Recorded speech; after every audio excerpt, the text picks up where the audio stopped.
Good afternoon, and welcome to working session number 7, Tolerance and Non-Discrimination, first part, including combating racism, xenophobia, and discrimination, combating anti-Semitism and intolerance and discrimination against Christians, Muslims, and members of other religions, and prevention and response to hate crimes in the OSC area. I would refer everyone to the annotated agenda to refresh your recollection of the list of questions for discussion today.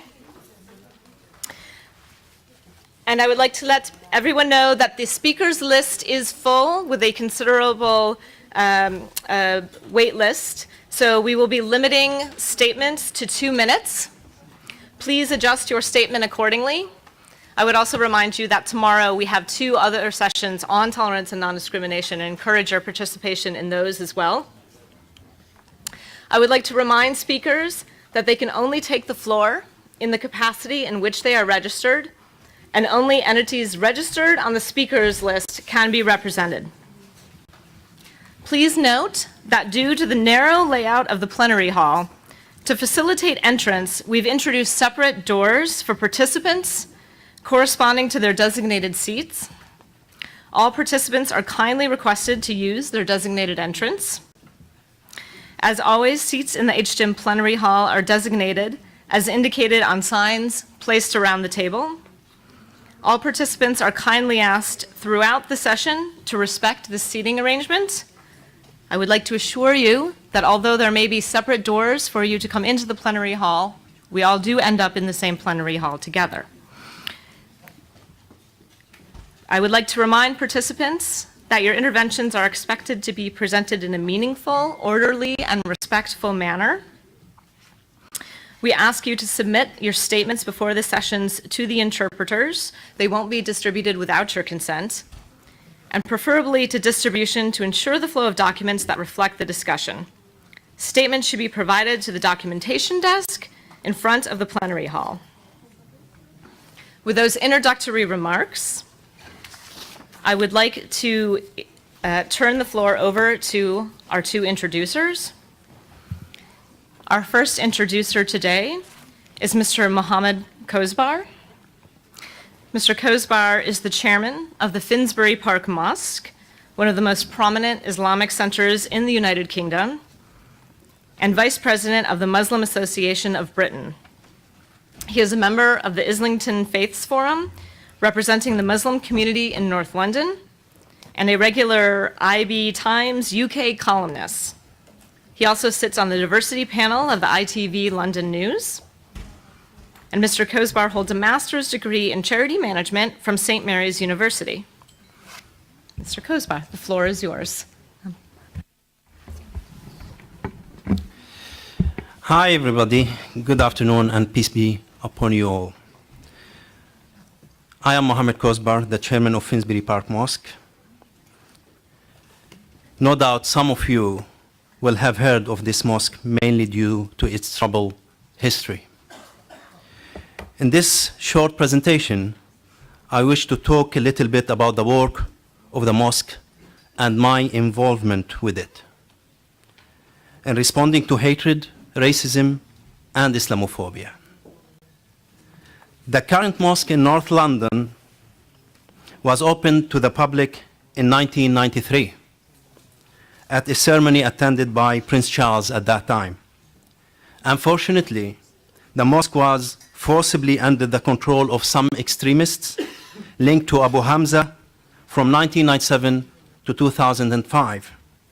This was a dark period for the mosque and the local community, as these individuals, unrepresented of mainstream Islam, used the premises to promote their ideology of hate, confrontation, and disunity. Thankfully, the extremists were ousted by the community in February 2005 in partnership with the authority. Since 2005, and with the support of the local Muslim community, there has been a complete overhaul of the mosque's leadership. Consequently, attendance has greatly increased, and the range of service has steadily expanded.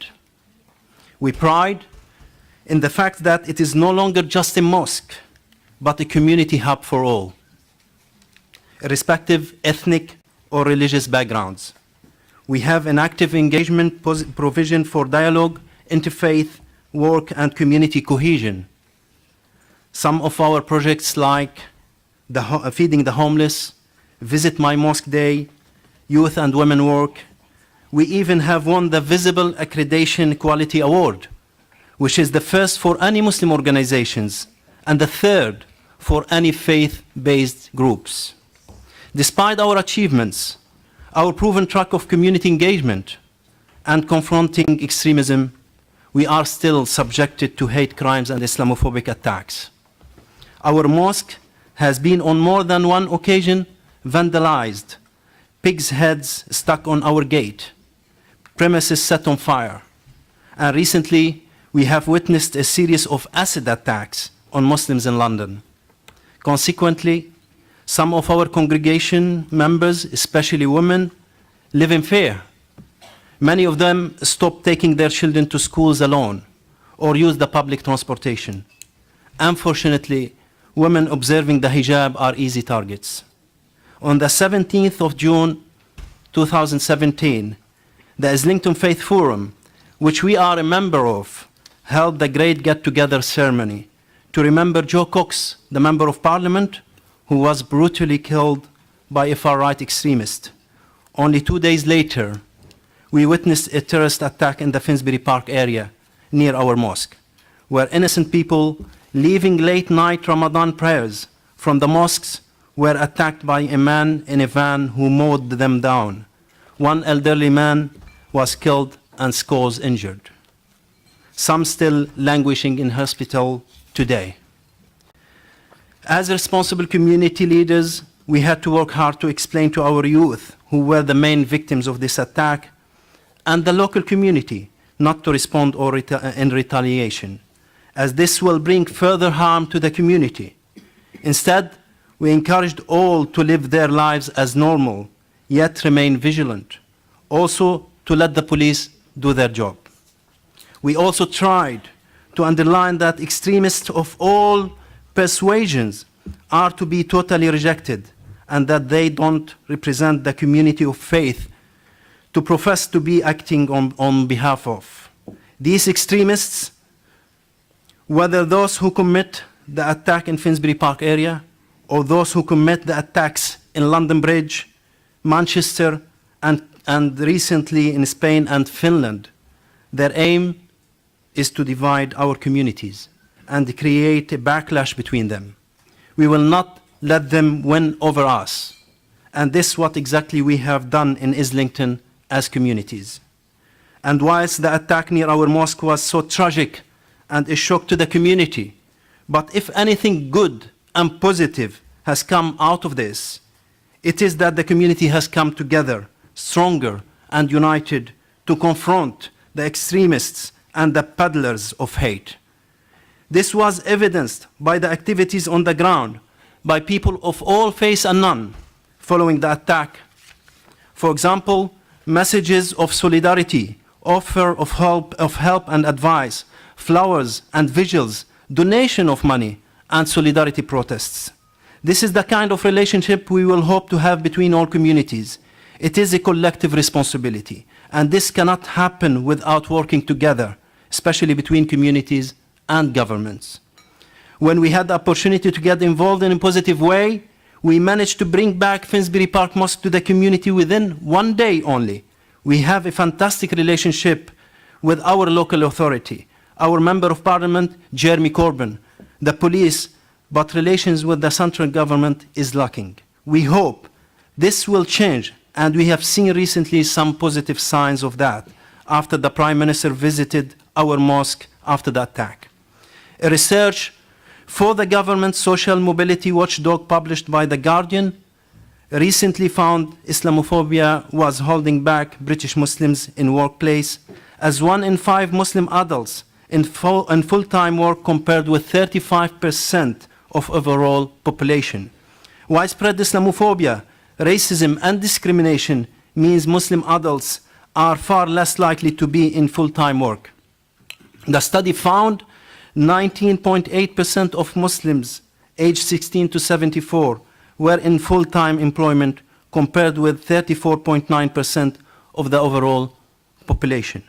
In light of these findings, Muslims in Britain will find it more difficult to integrate into the wider society. We are all keen to make sure that our community is integrated, but we are talking here about integration, not assimilation. By integration, we don't mean we have to shave our beard should we choose to keep it on, or for women wearing the hijab to remove it. The focus should be on contributing to the society and being active members of the community, socially, economically, and in civic and political engagement. We are proud to be Muslims and British or European. There is no contradiction whatsoever. Our community wants to live like any other without having to face discrimination in work or education. Yes, in every community, there are tiny minority of extremist elements, and we as Muslims are no different. We are dealing with the fringe elements within our midst, but their presence should not be used to demonize the entire Muslim community. In the same way, Christian far-right extremists do not represent Christianity, and those who currently slaughter Muslims in Burma do not represent Buddhists. Many Muslim organizations are in the forefront of fighting extremism, yet these same organizations get labeled as non-violent extremists. We are certainly non-violent. We are not extremists. We are simply people of faith. A new research by lecturers at the University of Bristol and Manchester respectively, and being reported by the BBC recently, finds that Muslims who attend mosques feel more British, not less. The more British Muslims practice their religion and attend mosques, the more engaged and integrated they are with society, the research found, and it is on the BBC website. It is imperative that we openly discuss the reasons that drive young Muslims to terrorism without fear of being charged with sympathizing or justifying those acts of barbaric criminality. Otherwise, we will forever be fighting fires rather than extinguishing the original flame. Whether it be socio-economic factors that create particular conditions, feeling of alienation, which could be exploited by preachers of hate, a political and media narrative that it carries an undertone of racism and anti-Muslim trends, which increases the sense of isolation and intimidation, or foreign policy even, which drives a wedge through the component of our society. It is important that we fully understand before we can claim to be fighting the fight for moderation and peace. In closing, allow me to add two further facts. Firstly, contrary to the denial of some media pundits, Islamophobia or anti-Muslim hysteria is a fact and not an imagined abstract concept. Islamophobia leads to destruction of life and property and also creates a climate of fear.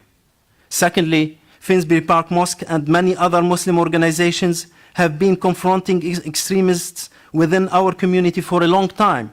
The fact that Abu Hamza and his extremist followers were ousted from our mosque over 13 years ago, it is a testament to this fact. Sadly, despite these facts, the British Muslim community has received more than its fair share of unfair treatment. Many of our organizations and mosques remain classified as non-violent extremists. Muslims abhor and unconditionally reject violence.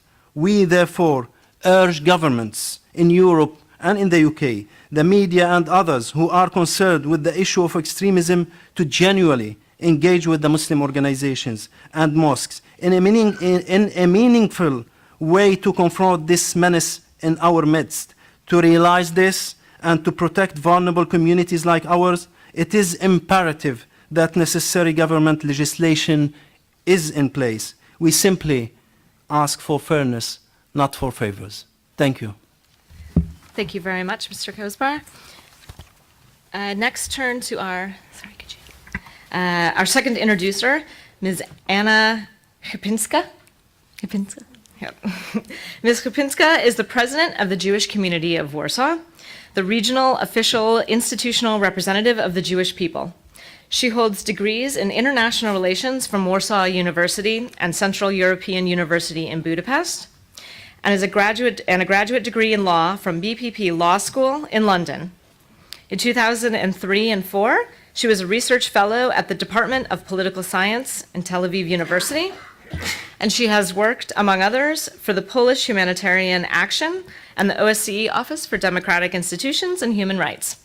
She is also a member of the Founders Assembly of the Foundation for the Preservation of Jewish Heritage in Poland, and a member of the Council and Religious Council of the Council of the Union of Jewish Communities in Poland.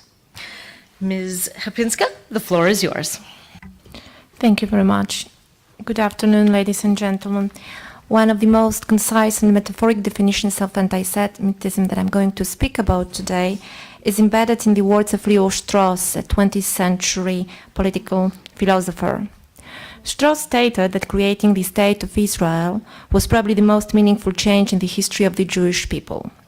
It was not, however, the end to the Jewish diaspora. As much as the temporary problems can be solved, the internal ones cannot. Strauss said at some point that Jews were a chosen people, in a sense that the Jewish problem was the emanation of what he called the problem of the humanity, in its social and political scope. The complexity of this phenomenon that I described briefly above is not less important than it was in the days of Leo Strauss. In my short introduction, I will focus first of all on security issues, Holocaust education and Holocaust commemoration in Poland. As a representative of the Polish Jewish community, it's quite natural for me to voice out the concerns of my people. Yet, being given the floor as the introducer in this session, I would like to emphasize that it's not only an honor for me to speak in your presence as a representative of the Jewish community, but also the recognition of the importance of the Central European voice. Security concerns become a universal issue. Central and Eastern Europe is not immune to this. In recent years, the Jewish communities across Europe stopped perceiving anti-Semitism solely in terms of hate crimes. Following the deadly attacks in Toulouse, Brussels, Paris, Burgas, and Copenhagen, the threat of terrorism and community annoyance has become so imminent that the new term was given a special emphasis, and it's security. Attacks against Jewish institutions, schools, and Jews as individuals made the communities much more aware of the importance to protect their own people in physical sense, but also to implement preventive measures to manage what we call potential crisis. Fears of insecurity, traumas, threats, and risk of disrupting communal life became a common denominator for the Jewish communities across Europe, including Central and Eastern one. In addition to that, security needs of the Jewish communities across the region gained a special recognition by the OSCE in recent years. A very comprehensive overview of the security problem is presented in the latest ODIHR publication, Practical Guide, Understanding Anti-Semitic Hate Crimes and Addressing the Security Needs of the Jewish Communities, which I actually personally also recommend to read. A month ago, Polish Jewish community publicly expressed its concern regarding the rise of anti-Semitic attitudes in Poland, accompanied by aggressive hate speech and violent behavior that was directed, as we wrote, towards our community. We were fearful for our security as the situation in our country has been getting more and more dangerous. We were reminded of the worst episodes by rise of anti-Semitism in a public debate, allowing for fascist slogans and flags of ONR Falanga at the state ceremonies, and trivializing Holocaust by public persons. Deadly threats via emails and calls, internet insults, provocative anti-Semitic messages, and graffitis in the Jewish premises have intensified in Poland in recent months.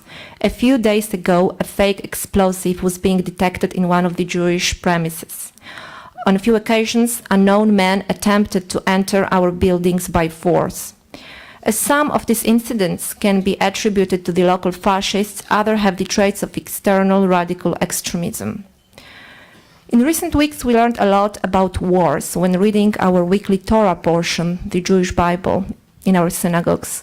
We were taught that justice, peace, and respect for another man are three things we cannot forget in the times of fear and insecurity. Every community in crisis is in danger of losing its sense of normal life. We cannot be overtaken by our own violence and aggression. Raising awareness among my community members on the security needs and hate crimes, I discovered that the effects can be much bigger and positive than expected. Some of them began to provide information on these incidents, while one of the Orthodox Jewish boys recently stood up in defense of a Muslim girl who was harassed and insulted in the street on purely racist grounds. It's a fact that the Jewish communities, as other religious minorities, especially these days, need extra assistance from their respective governments. Most of them implement security measures at the expense of their religious, educational, communal, and charity life. Security costs in some communities reach up to 20–30% of their total budgets. Yet, at the end, it's a legal and moral obligation of each government to provide for the security of its citizens, including the religious minorities. There is still a lot of work to be done, including providing financial support for strengthening technical monitoring and physical protection. It might be relevant to consider establishing a special fund, including on the international level, that would financially support communities in their security efforts. Holocaust education across Europe continues to remain an ongoing challenge. It is particularly important to separate the national political discourse from civic approach to education, where the Holocaust remained a separate topic given its uniqueness, complexity, and the way it affected not only the history of the Jewish people, but also history of Europe and our understanding of what we call human rights. Despite a number of tools, resources, and the educational experience, teaching on anti-Semitism and on the Holocaust in today's Poland seems to pose a number of practical and societal difficulties. The school curriculum lacks appropriate elaboration on the history of the Jewish people and the Polish-Jewish relations that were tremendously affected by the Shoah, pogroms, and the post-World War II anti-Semitism. Interestingly, in opposition to this stand a generally growing political and societal recognition regarding the importance of preserving Jewish material heritage, mainly the Jewish cemeteries in Poland. Poland was once the home to the biggest Jewish community in the world, numbering some 3,300,000 Jews. Today, there is a handful of us, with a few thousand individuals and a profound Jewish heritage, including approximately 1,400 Jewish cemeteries. A growing number of Poles and foreigners undertakes efforts to preserve and protect our heritage. Despite that, only around 20% of the Jewish cemeteries in Poland are kept in a satisfactory state. The Polish law defines the Jewish communities as the institution responsible for maintaining the Jewish cemeteries. This puts on us an enormous financial burden and therefore affects our financial security. Many other cemeteries are threatened by construction works. The growing awareness of local Polish communities helps us to stop many construction works and has allowed us to save Jewish cemeteries. Nevertheless, there is an urgent need to implement practical and legal steps that would save the cemeteries from further desecration.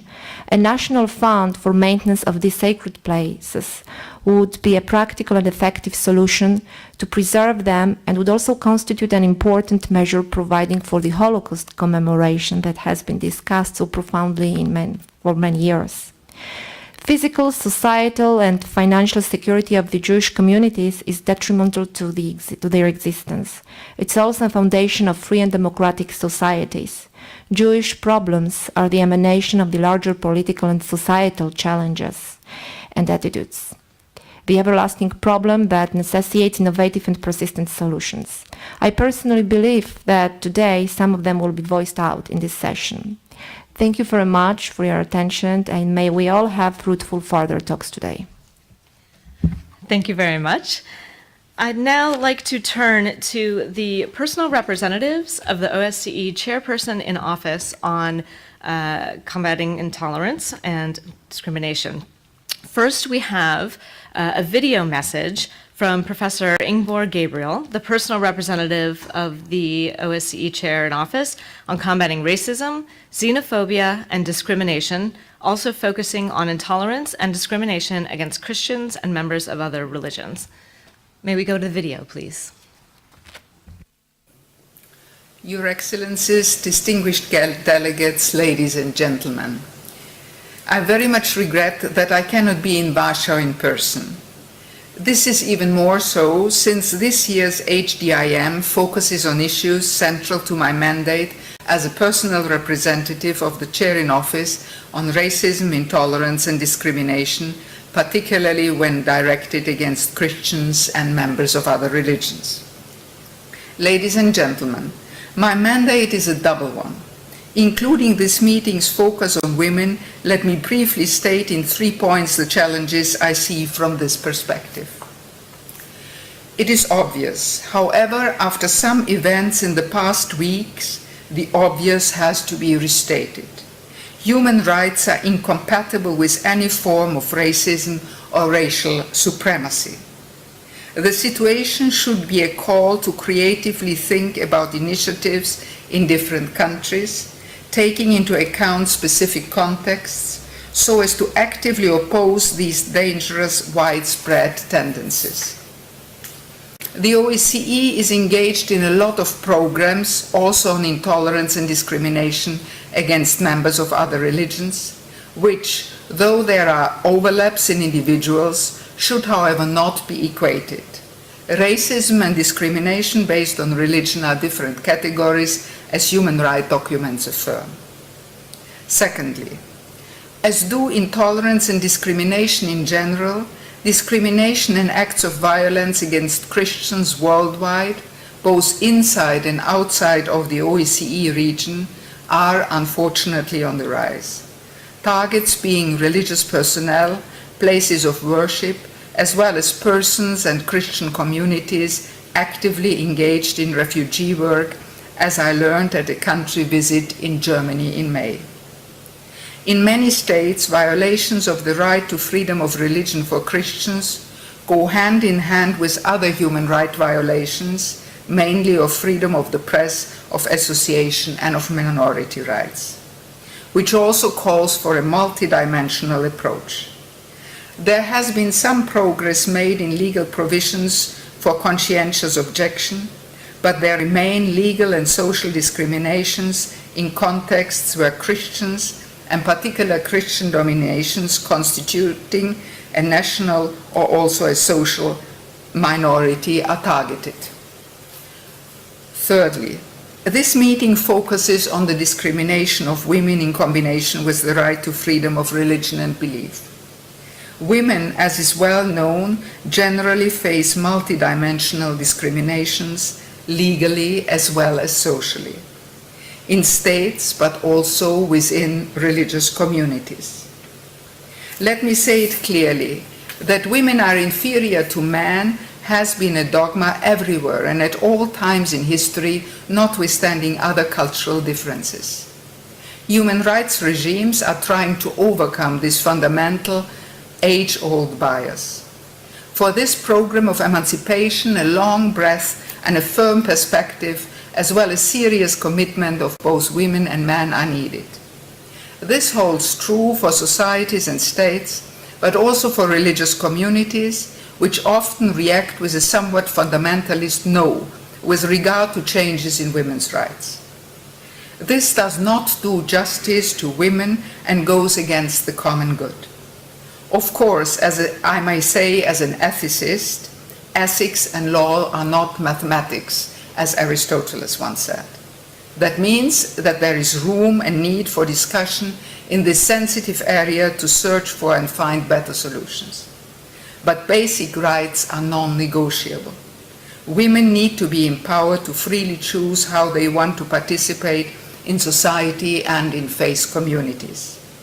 Women's rights programs of the OSCE should strengthen any efforts to further equality also in religious communities through practical initiatives.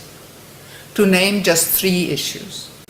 All religions have theological resources to further the dignity of women as equal persons with equal rights, which can be developed so as to strengthen the position of women.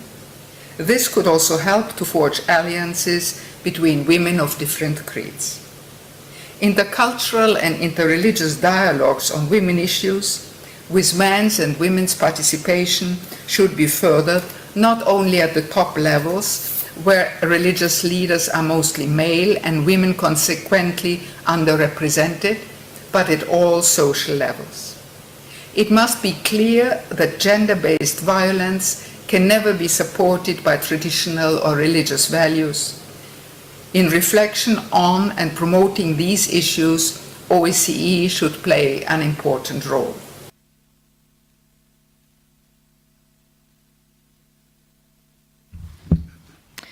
I would now like to give the floor to Rabbi Andrew Baker, personal representative of the OSCE Chairperson in Office on combating anti-Semitism. Rabbi, the floor is yours. Thank you, Christina.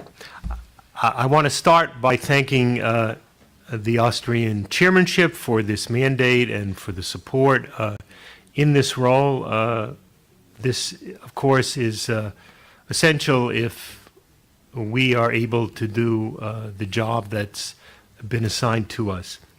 In my brief presentation to you this afternoon, I really want to just share with you four particular items, four particular issues.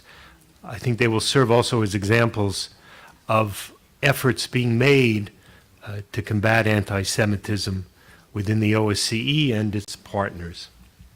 First, I want to speak about the issue of Jewish community security, and in particular the role of the ODER Words into Action program, which has now brought forward something really first addressed by the OSCE in 2013, signaling the need for security, but now with guidelines that are clear and explicit, a very useful tool to press governments to step forward and do what must be done in order to ensure the well-being of Jewish communities and Jewish individuals throughout the OSCE region.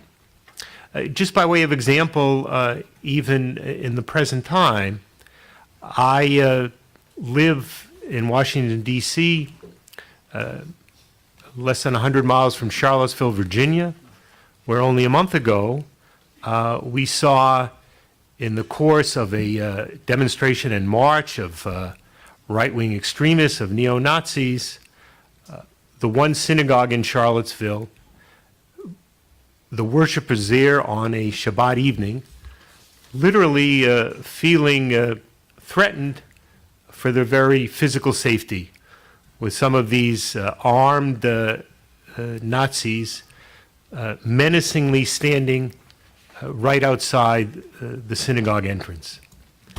By the way, this congregation sought support from the local police, but it didn't come. And when the services ended, the rabbi suggested to its congregational members that they should, in small groups, exit the synagogue somewhat privately through the back door.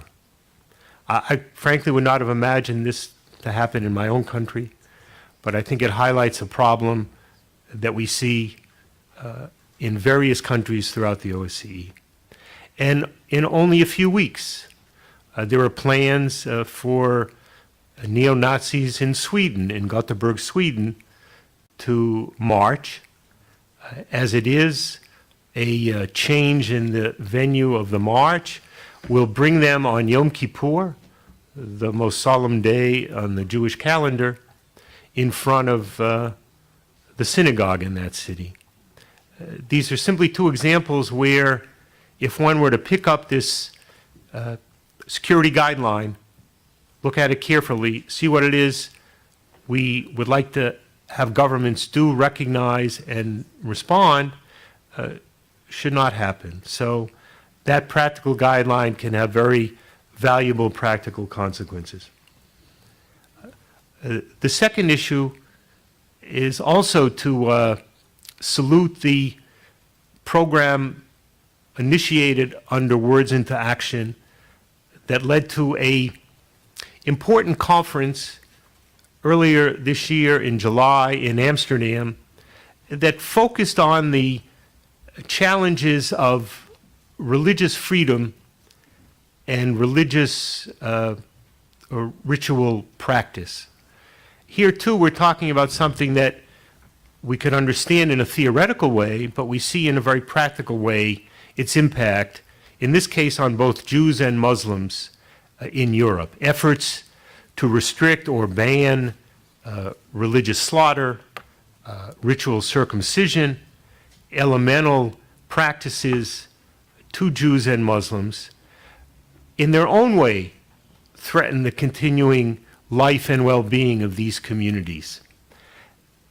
I'm very much appreciative that ODIHR was able to bring this issue forward, also to suggest a practical approach using coalitions to not only raise awareness of this issue, to push, often to have to push back at efforts, civil society efforts, but also on the part of governments and parliaments to impose these types of restrictions.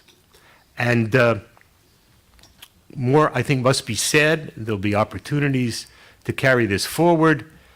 As valuable as those coalitions are in facing off, I think we have to recognize it's an essential responsibility of governments to ensure that this freedom of religious practice is guaranteed to all of its community members. The third point I want to cite, something that people involved last year and leading up to the Hamburg Ministerial are quite familiar with, has been efforts to promote the use, the adoption of a working definition of anti-Semitism.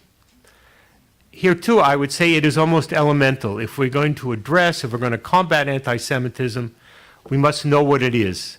And the reality today is that it manifests itself in various ways. Some clear, perhaps some that require more explanation. That's exactly what this working definition does. In fact, between this year and last year's HDIM, we've seen its use advance in various ways. It had been recently then adopted by the government of the United Kingdom. It has since now been adopted by the Romanian government, by the chair in office, the Austrian government. It is being employed, used, not only to assist the monitoring of anti-Semitic incidents, but in the training of police, of prosecutors, of judges. There has been, by way of example, legislation introduced in the U.S. Senate, passing, in fact, the U.S. Senate, but it would have to come back again to both houses of Congress, that would employ the working definition to assist the way the U.S. government monitors and expresses concern about treatment of Jewish students on college campuses in the United States, and to fend off harassment and intimidation in that setting. So we're seeing it employed in practical ways in more places. Many of us hope that what came close to be achieved in Hamburg, namely adoption by the OSCE of the definition, could perhaps happen during this year, looking ahead in December to the Vienna Ministerial. And then I want to say one more thing, my fourth point in closing these remarks this afternoon. And that is really, for me, I feel I must say something about the United States today. We depend on strong civil society, NGOs, communal leaders in the fight against anti-Semitism as part of the larger fight against racism and intolerance and discrimination. And in America, we have often long-standing now benefited from a strong civil society. The reflexive notion that anti-Semitic, racist, intolerant statements and acts need to be addressed quickly, clearly, but not only by community leaders, not only by religious leaders, society representatives, but by the highest levels, the most senior officials in government across the political spectrum. And here too, I think we have often counted on and seen that to be the case. It's not the same right now. And it may mean that civil society has more to do, but we haven't heard that clear, strong language of condemnation from our highest leader that we have in the past. I hope that will change, but I think we see the impact that that can have even in this relatively brief period. I would cite just one statistic. Every year, the American Jewish Committee conducts a survey of American Jews. When it conducted this last year, it found that some 21% of American Jews indicated that they believed anti-Semitism in America was a very serious problem. The survey that was conducted this year, released only earlier this week, has found that that percentage has virtually doubled. Now 41% of American Jews believe anti-Semitism is a very serious problem. I think it reflects this change in the rhetoric, in the environment, in the United States. So words, and by the way, the lack of words, do have consequences. Thank you. Thank you very much, Rabbi Baker. I'd now like to turn to Professor Dr. Bulent Shenai, the personal representative of the OSCE Chair in Office on Combating Intolerance and Discrimination Against Muslims. Professor, the floor is yours. Thank you, Christina. I think if you replace the word anti-Semitism in the intervention of Rabbi Baker with the word or phrase intolerance and discrimination against Muslims, I would have shared with you the same presentation. So I sign it all from my mandate, from the perspective of my mandate. But there are specific issues related to the issue of intolerance and discrimination against Muslims. Every year, we gather here at the HDIM and reiterate our concerns and worries about the violation of fundamental rights and ask participating states to do something about it. In the past, we talked about intolerance and discrimination against Muslims, but instead of improving, the situation in Europe and elsewhere is now worse. Intolerance and discrimination against Muslims, in other words, Islamophobia, seems now to be the new normal. The continent-wide marginalization and stigmatization of Muslim communities is being debated, legislated, and normalized. There is an urgent need to address the link between rising Islamophobia and the rolling back of civil liberties. More than a week ago, Muslims in several EU countries celebrated their holiday feast with a ban on halal practice. Incidentally, kosher slaughter was banned too. I'm not even going to raise the European Court of Justice decision which upheld the right of private enterprises to prohibit the wearing of religious garb and signs of their employees, a ruling which will lead to Muslim women being discriminated in the workplace, but also of Jewish men who wear kippahs, Sikh men who wear turbans, people who wear crosses. This decision might affect all of them, but mainly and disproportionately Muslim women. We continue talking about intolerance and discrimination against Muslims, that is, at a time when a highly moralized rhetoric of good and evil has become increasingly strident in Western political discourse in the last decade or so, not just as a result of the war on terror.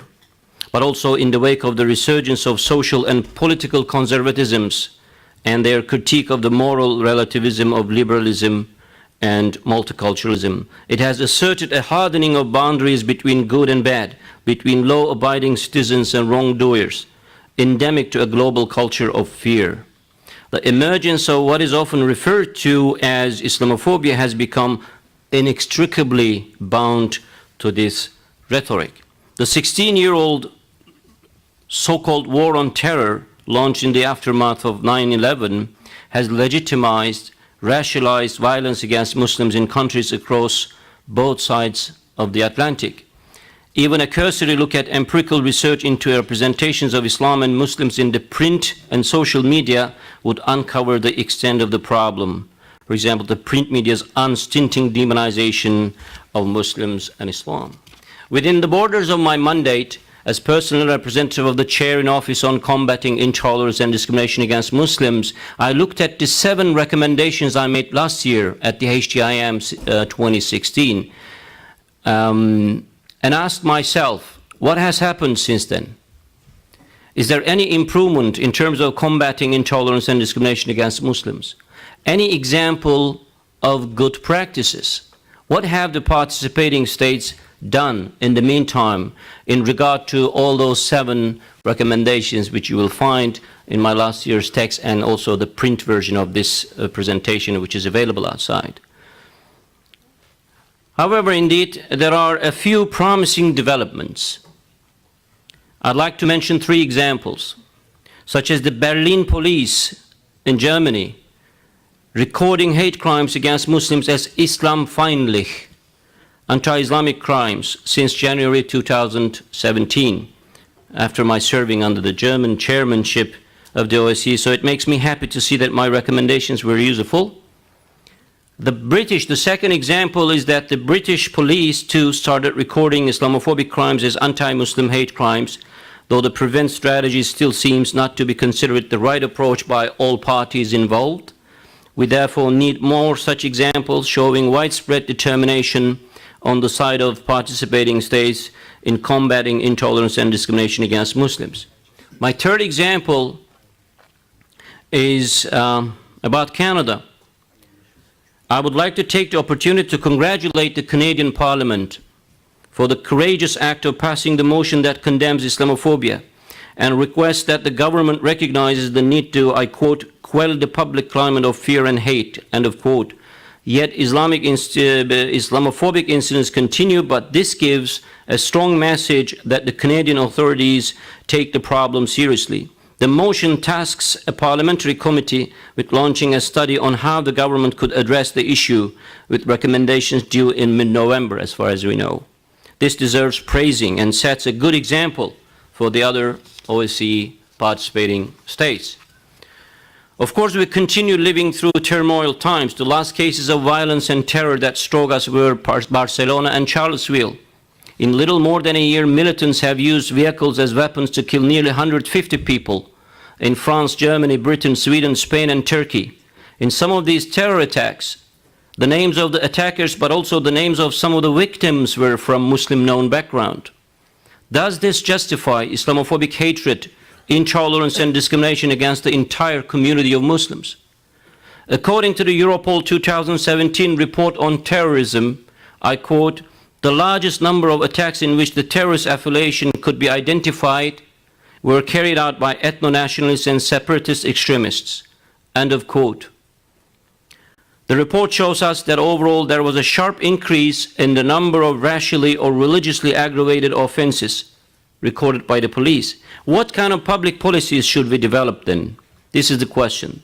No terror act justifies intolerance, discrimination, and hate crimes against any particular community or group. All hate should be put down. One problem, this is the last part of my presentation, one problem is that there is still no Ministerial Council deliverable, a working decision on combating intolerance and discrimination against Muslims.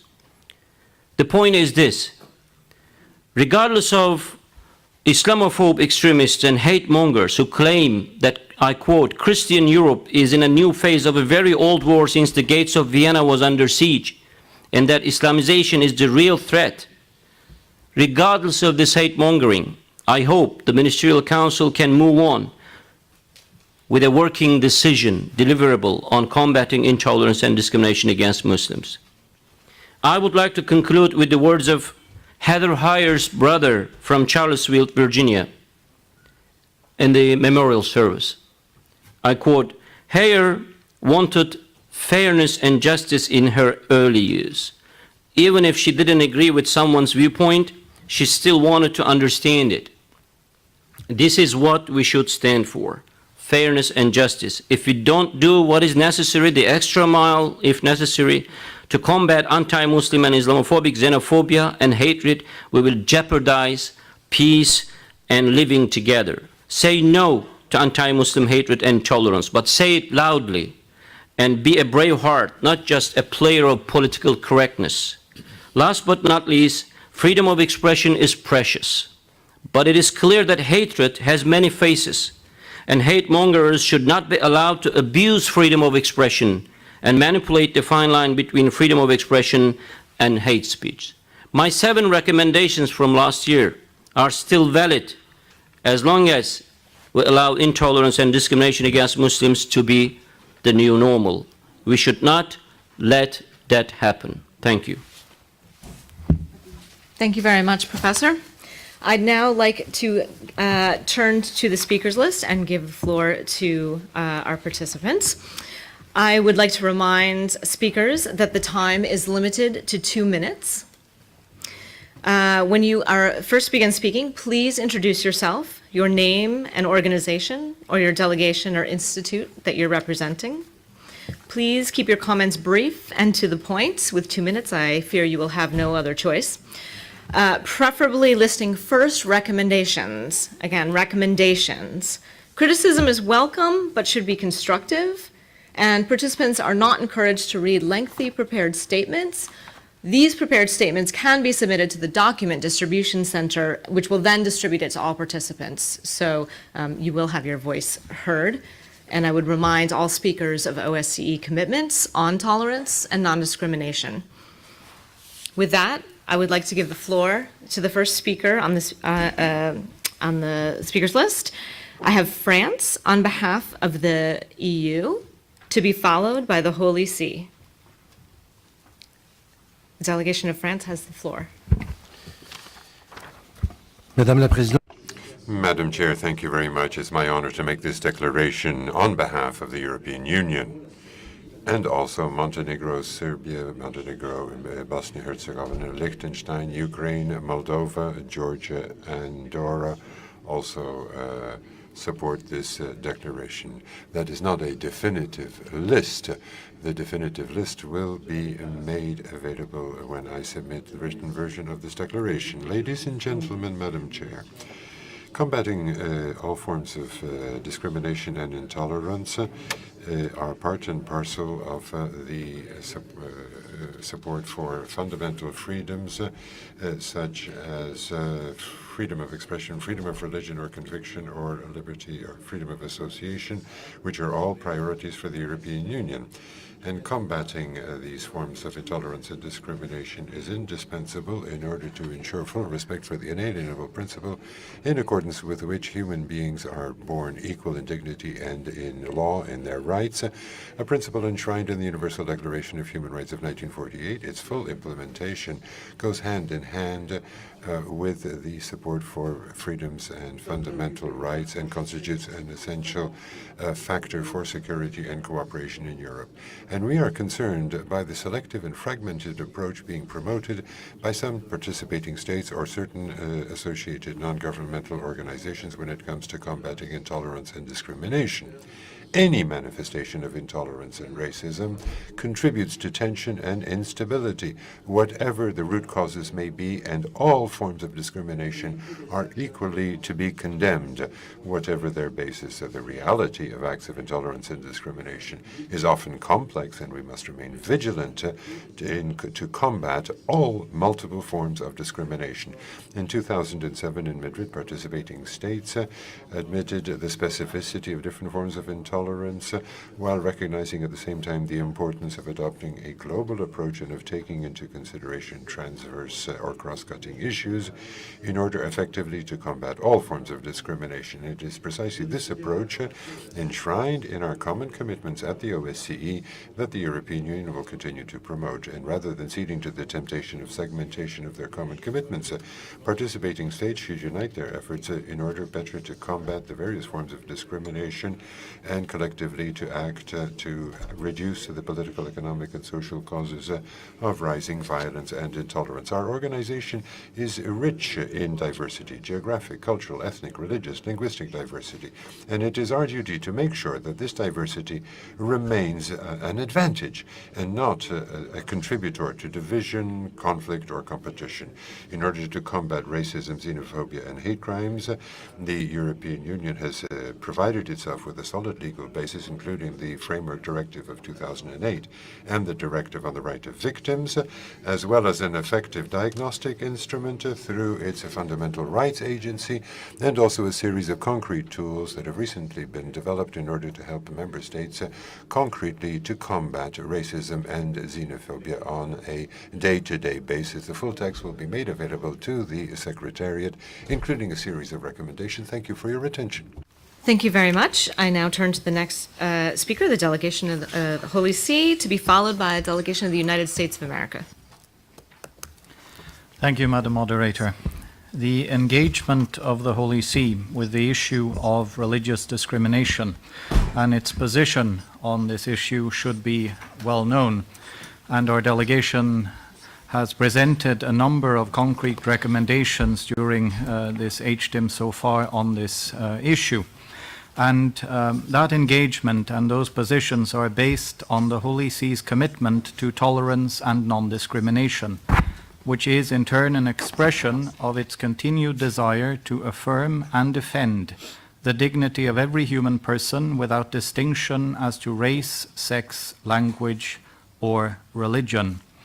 We will comment on hate crime tomorrow, and as I went on for a bit long this morning, I will keep it brief. And I wish only to pick up on one point that was made by Rabbi Baker, namely on the intersection between tolerance and non-discrimination and freedom of religion or belief. The Holy See reiterates that the commitments on tolerance and non-discrimination cannot be separated from long-standing commitments to freedom of religion or belief. The implementation of the first requires that the latter should also be fully implemented. Tolerance, in fact, cannot be an alibi for denying or not guaranteeing religious freedom, or restricting the freedom of religion or belief, or other fundamental freedoms. The delegation of the Holy See wishes to make the following two recommendations. One, that the OSCE participating states in their implementation of commitments related to TND carefully safeguard all universal human rights and fundamental freedoms as they are understood in OSCE commitments. And two, that ODIHR evaluate its tolerance and non-discrimination work in light of universal human rights and fundamental freedoms, assuring that these rights and freedoms are not made competitors with one another. The full text will be distributed. Thank you, Madam Moderator. Thank you very much. I now turn to the United States of America, to be followed by B'nai B'rith International. Thank you, Moderator. Anti-Semitic incidents and violence continue to rise across the OSCE region. Anti-Semitism has gained unprecedented reach by mass and social media. Opposition to Israeli government policies is a legitimate form of freedom of expression, but attacking Jewish communities in the name of protesting Israeli policy is a clear form of anti-Semitism. Physically assaulting Jews, destroying Jewish schools, or desecrating synagogues and cemeteries, or otherwise holding all Jews responsible for the policies of Israel is anti-Semitic. We urge all governments to denounce and combat anti-Semitism and to protect Jewish communities. In my country, threats to Jewish community centers earlier this year elicited widespread condemnation and led to prompt investigations and prosecutions. In our region, some extreme groups on the right and left espouse messages and agendas that are frighteningly reminiscent of the Holocaust era. Educating youth to recognize and condemn such hatred in all of its ugly forms is critical. We support ODIHR's Turning Words into Action project. We commend ODIHR for using the International Holocaust Remembrance Alliance's working definition of anti-Semitism. We also applaud the European Parliament for its resolution calling on member states and their institutions to adopt it. We apply this definition, as do a number of participating states, and we urge all to do so. We're also deeply concerned about intolerance and violence towards Muslims. There is a growing trend of imposing restrictions on the ability of Muslims to practice their faith, including limitations on religious practices and attire. After terrorist attacks are committed in the name of Islam, false perceptions equating all Muslims with the terrorists have led to sharp increases in anti-Muslim rhetoric and violence. The United States is not immune. Our Attorney General has made combating hate crimes a high priority. A task force he established earlier this year includes a subcommittee on combating hate crimes. The FBI's most recent report showed a 23% rise in religion-based hate crimes from 1914 to 1915, including a rise in anti-Muslim hate crimes from 154 incidents in 2014 to 257 incidents in 2015, and a rise in anti-Jewish hate crimes from 609 incidents in 2014 to 664 in 2015.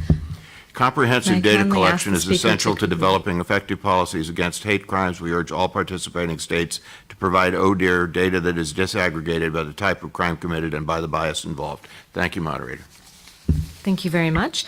I now turn to B'nai B'rith International, to be followed by the Russian Federation. Thank you.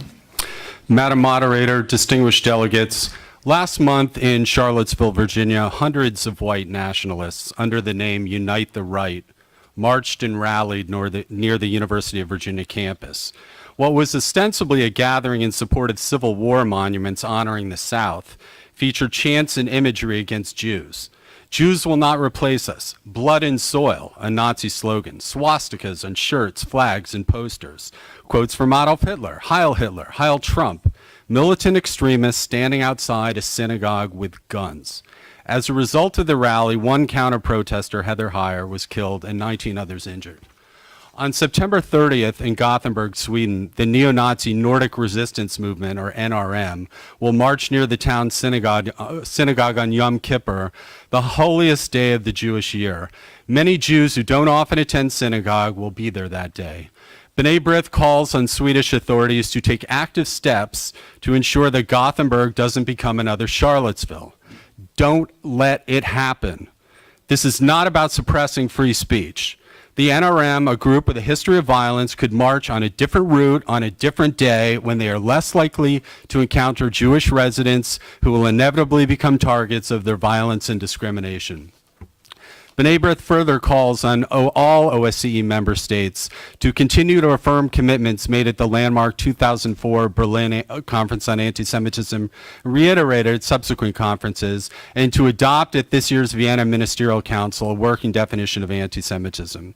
We must enhance funding for ODIHR's Tolerance and Discrimination Unit and enable the TND unit and its Words into Action project to sustain and expand their critical activities, which include educational programs on anti-Semitism in more than a dozen countries. Member states must fulfill their reporting requirements with respect to hate crimes data. Far too few governments have done so until now.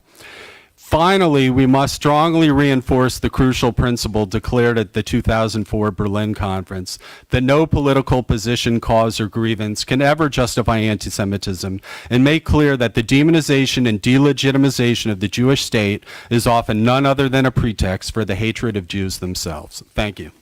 Thank you. Thank you. I now give the floor to the Russian Federation, to be followed by the Office of the Church of Jesus Christ of Latter-day Saints. Thank you very much, Madam Moderator. The fight with racism, xenophobia, and intolerance is an important part of the activities of the Russian Federation in the international arena. We review the work of the UN General Assembly each year. We sit on a number of committees, including that against racism and others to counter modern forms of racism, intolerance, and xenophobia. We have made proposals which have been supported. Some have abstained in our proposals to improve actions against racism in the UN, but these have been not supported by, for example, Ukraine and the US. The OSCE's work has seen a serious outbreak of crimes related to religious motives. This is clearly makes it regrettable that certain participating states of the OSCE do not want to recognize the phenomena or their role in their propagation. We see serious growth in anti-Islamic acts. In the UK, there are each day 20 crimes which are anti-Islamic. The outbreak after the Westminster terrorist attacks was particularly severe. In Germany, Islamic mosques are under attack each week. These are just some examples, and in the context of migratory problems, the government has a strong role to play in stopping such phenomena. We hope very much that the OSCE and its three dimensions will work to fight intolerance, anti-Semitism, and other issues against Christians, Muslims, all religions. The declarations in 2014 relating to the anti-Christian and anti-Islamic acts are important. We will continue working on our work with the UN on anti-Semitism and other academic and NGOs in this area, and would like to ensure participating states in the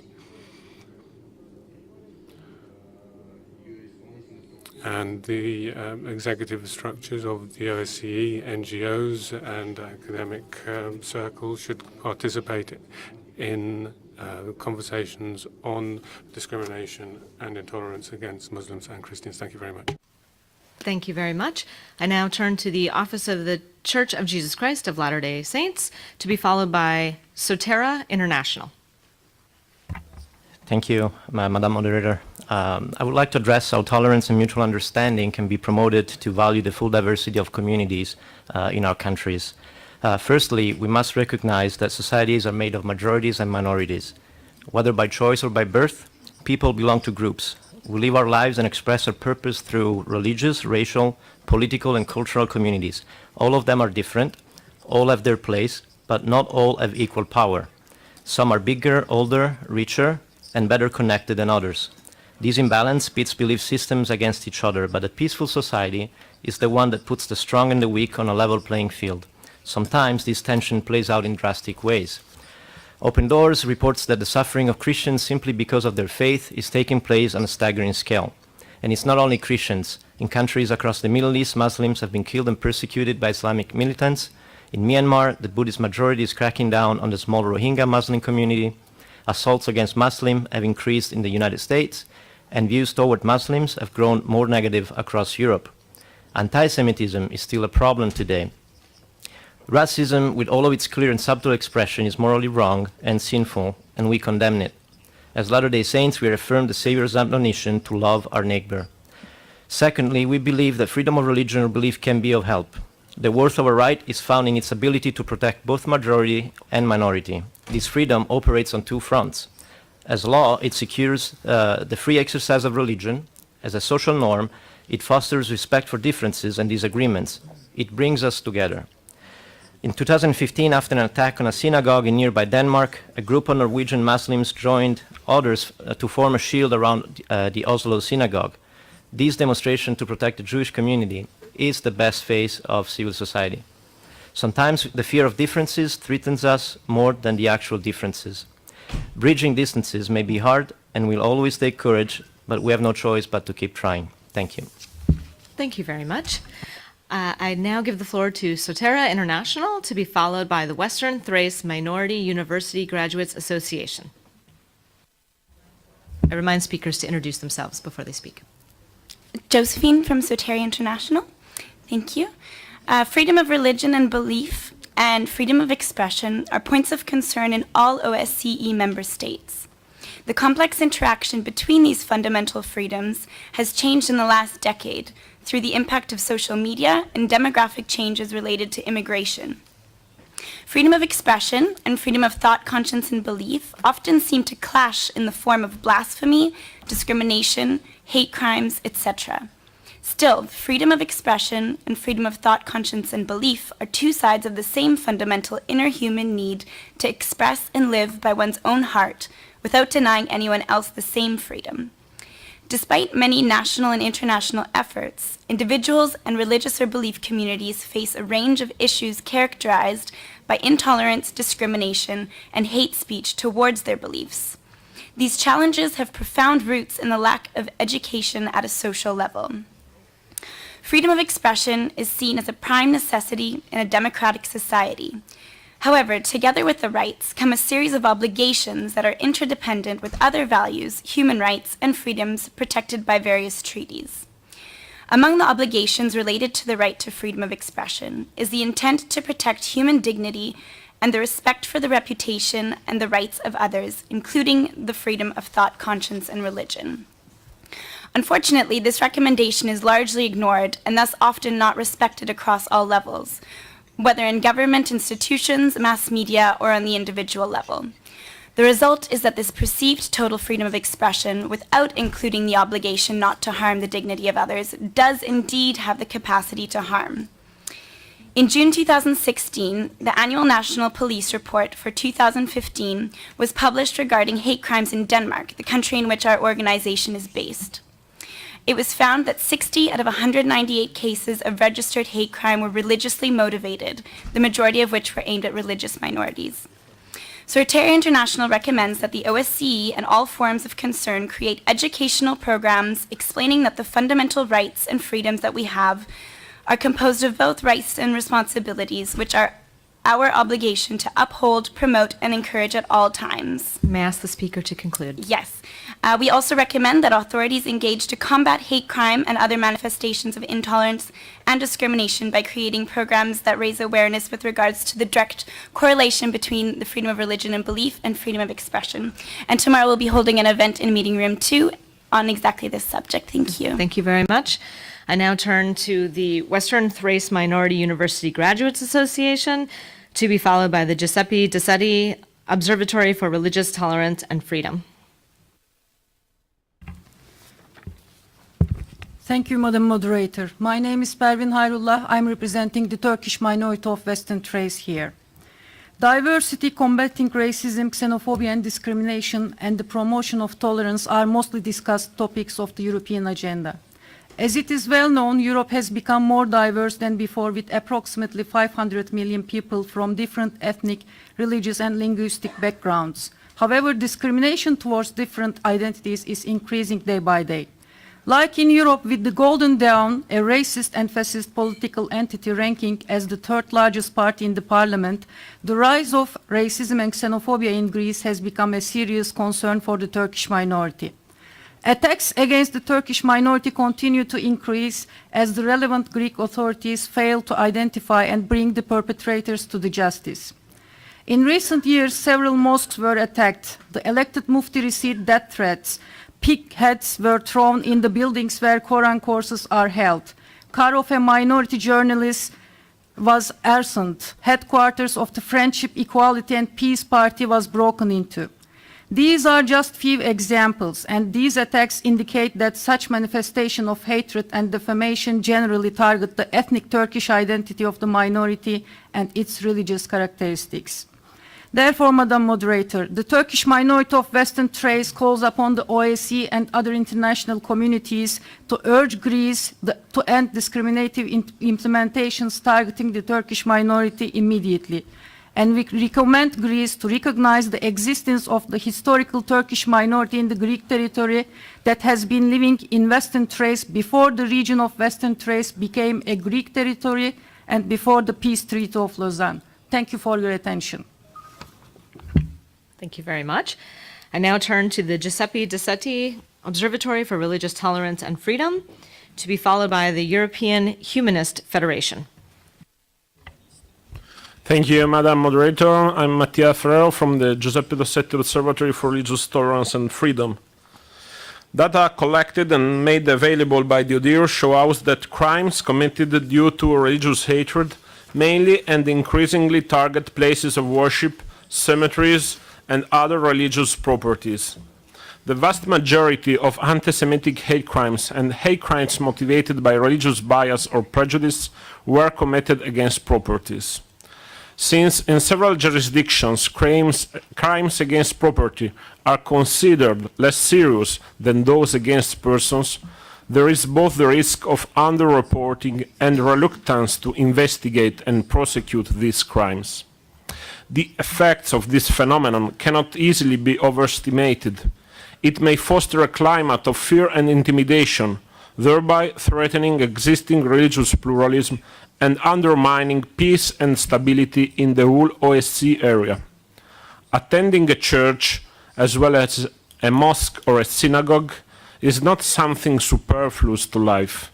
So doing so should not become an act of heroism. It is a fundamental freedom that should be guaranteed to everyone, everywhere. In this respect, I wish to recall that in accordance with Ministerial Council Decision 313, participating states have already committed themselves to endeavor to prevent and protect against attacks directed at persons or groups based on faith, conscience, religious or belief, and to adopt policies to promote respect and protection for places of worship and religious sites, religious monuments, cemeteries and shrines against vandalism and destruction. I would underline that I'm not here talking about new commitments to be adopted, but rather about the implementation of those that all participating states have already agreed to undertake.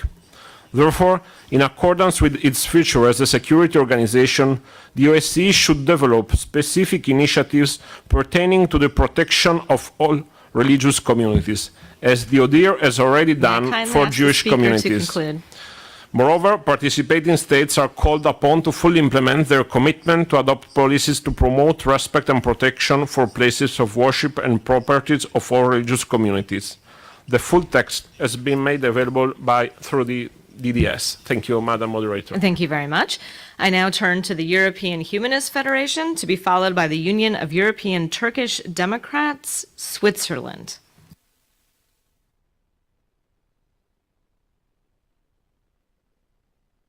I give the floor to the European Humanist Federation. Sir, please turn on the microphone and introduce yourself. That's okay. Madam Chair, thank you. I'm Giulio Ercolesi, the President of the European Humanist Federation. A less savagely summarized version of this intervention is available through the distribution system. Discrimination based upon religion is repulsive, but I would tackle a much less discussed kind of discrimination, that against committed non-believers and against individuals that have a life stance incompatible with the views of the religious majority existing in their countries or communities. What is particularly hideous to gay in particular is the treatment that many of our countries often reserve to those who sought refuge here precisely because they could not accept any longer to conform to religious obligations. Due to family or communitarian pressure, fear of violent retaliation, hate crimes, or even death, most of these persons do not feel free to express their opinions. Sometimes a large proportion of the welfare benefits provided for them is even channeled by our governments through religious bodies acting in the framework of some sort of interreligious dialogue. As a result, those non-believers, atheists, freethinkers, or LGBT persons assume that they must camouflage themselves in the great migration wave if they want to be safe. They came to know and love, much more than many of our fellow citizens and then populist politicians, the basic values of our common European and Western constitutional heritage. Yet, until proven otherwise at their own risk, our governments and our societies assume that their place of birth determines their beliefs and allows arbitrary assumptions. This attitude is also counterproductive. These individuals are among our best allies against both demagoguery and against all fundamentalism. Even for the sanity of our public debate, this diversity deserves to be valorized, not concealed. The European Humanist Federation would like to remind OSCE participating states that freedom of beliefs includes the freedom not May to I share kindly ask the any speaker to conclude? religious belief, that ethnicity is no indication of religious affiliation, and that the practice of ascribing or considering members of any religion, even for merely statistical purposes, individuals that never declare to have I'm sorry, joined may I ask them, the speaker to is a conclude? breach The to full equal statement can be social circulated. dignity. Thank you. Thank you very much. I now turn to the Union of European Turkish Democrats, Switzerland, to be followed by Canada. My name is Musa Acar. I'm a member of the board of the Union of European Turkish Democrats, Switzerland. And I would like to talk to you about the first poll which was conducted amongst the Muslim population in Switzerland regarding their experiences, anti-Muslim, racist and Islamophobic experiences. With the initiative of the Union of European Turkish Democrats, the Muslim community in Switzerland participated in a poll conducted by the well-known polling institute GFS Bern AG between January and February this year. This is the first time that a part of the over 350,000 Muslims in Switzerland, which are about 5% of the population, are asked in a greater number to their experiences. The Muslim community in Switzerland delivered more than 5,000 addresses of interested Muslim participants. Participants were selected randomly by this polling institute. Finally, 511 Muslims participated in this poll. This poll, which will deliver data for the first time, is intended to serve as a basis for further research. The figures we will present are results of this pilot study. 7 Muslim NGOs are carriers of this pilot study. In this short time, I can only give you some remarks regarding this poll. For detailed information, we refer to the presentation for the Swiss public from October 2017 on, from next month on. You can follow us from our websites and social media. Please feel free to consult the written texts we already submitted to the document center.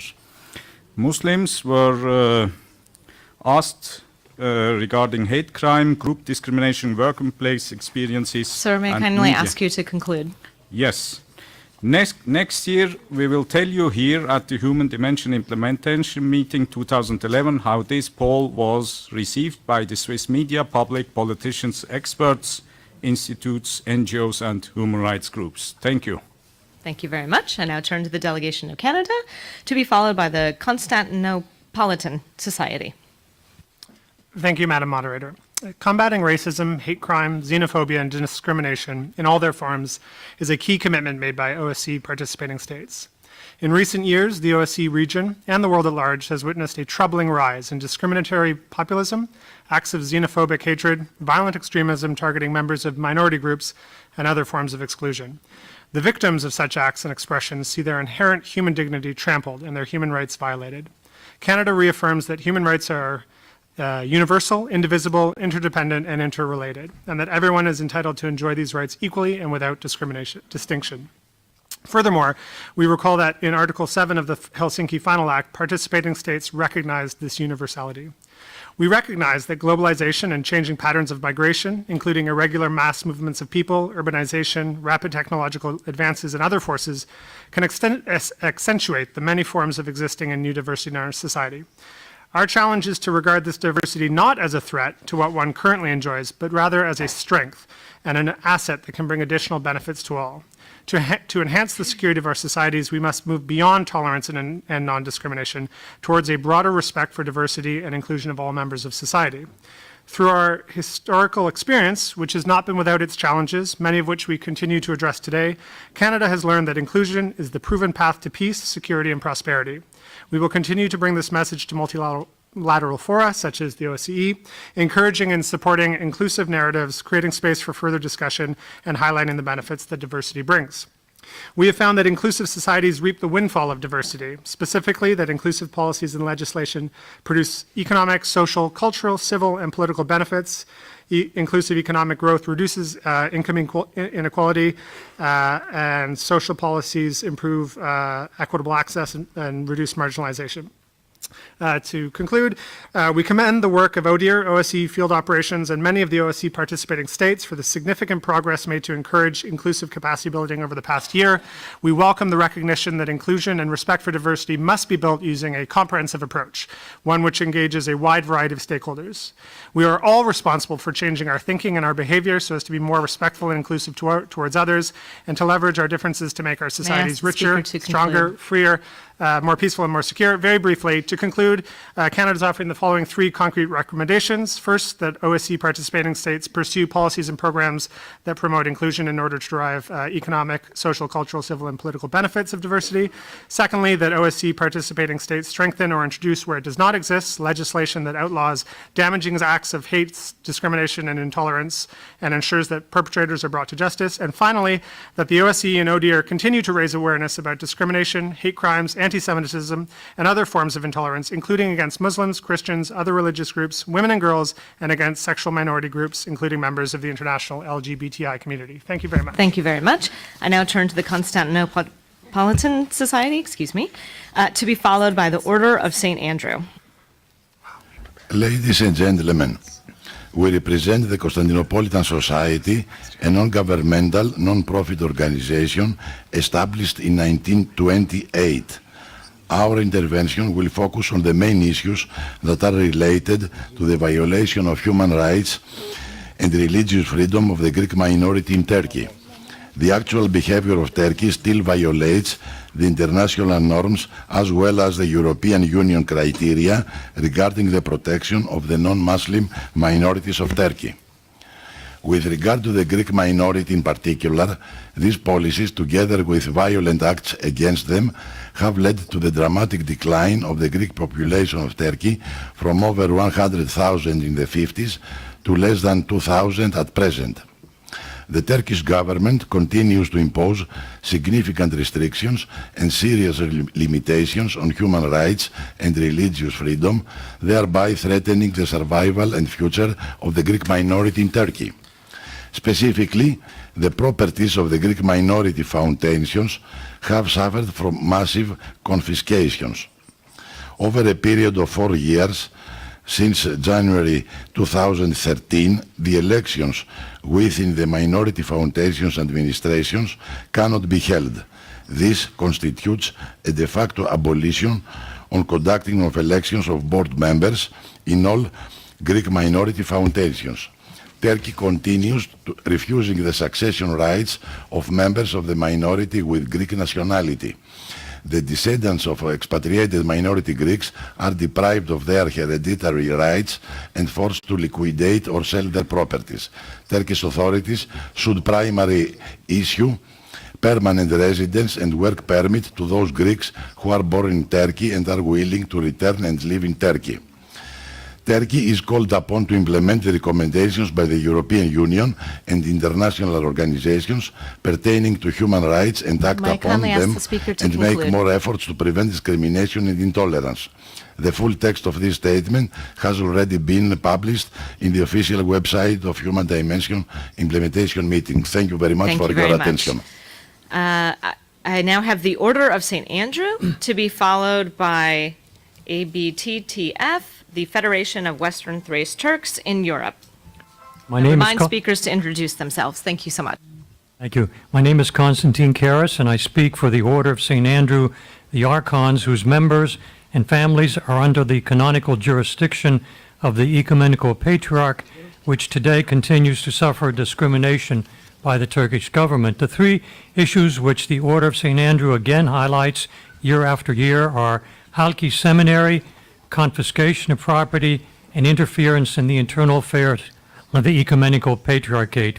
Number 1, we again ask for the reopening of the Halki Seminary. The Turkish government forced the Halki Seminary to close in 1971, and it still has not allowed the school to reopen despite repeated requests to do so by world leaders and even by the Muslim president of the Religious Affairs Directorate. Secondly, we ask for the 2011 decree promising a return of confiscated property to be reopened and administered fairly. In 1936, the Ecumenical Patriarchate and its institutions owned 8,000 parcels. Today, that number is down to 500, mostly churches and other non-income producing property. The property has been lost through the years due to overt government decrees and confiscatory taxes in violation of Turkey's obligations under the Treaty of Lausanne. The present foundation system for the management of the few properties that have been returned is not manageable. Thirdly, the order asks that the government of Turkey refrain from interfering in the internal affairs of the Ecumenical Patriarchate. Among the restrictions imposed on the Ecumenical Patriarchate is the requirement that ecumenical patriarchs and the hierarchs who elect them must be Turkish citizens. The Patriarchate agrees that ecumenical patriarchs will become Turkish citizens after election if they are not already Turkish citizens, but there is no reason why an Orthodox hierarch must be a Turkish citizen simply in order to cast a vote in the election of a new ecumenical patriarch whose mission is worldwide. Thank you. Thank you very much. I now turn to ABTTF, Federation of Western Thrace Turks in Europe, to be followed by Law Office Zakonta. Thank you, Madam Moderator. Please push the microphone and introduce yourself. Now, it's working. Melek Kırmacıarık, Federation of Western Thrace Turks in Europe. The freedom of religion is a fundamental right enshrined in OECD commitments. However, not legally binding commitments did not succeed to close the gap between the rhetoric and the implementation in the OECD area. Discrimination remains a reality for many members of the different religious or ethnic groups in many participating states. And as noted by the auditor, such practices are institutional and systemic, which makes them more difficult to address and dismantle, like in Greece. Greece only recognizes a Muslim minority in Thrace and denies the existence of a Turkish minority in the country. Greece abolished the right to freedom to choose its own religious leaders and transferred it to the state by the appointment of muftis. Now there is a duality today.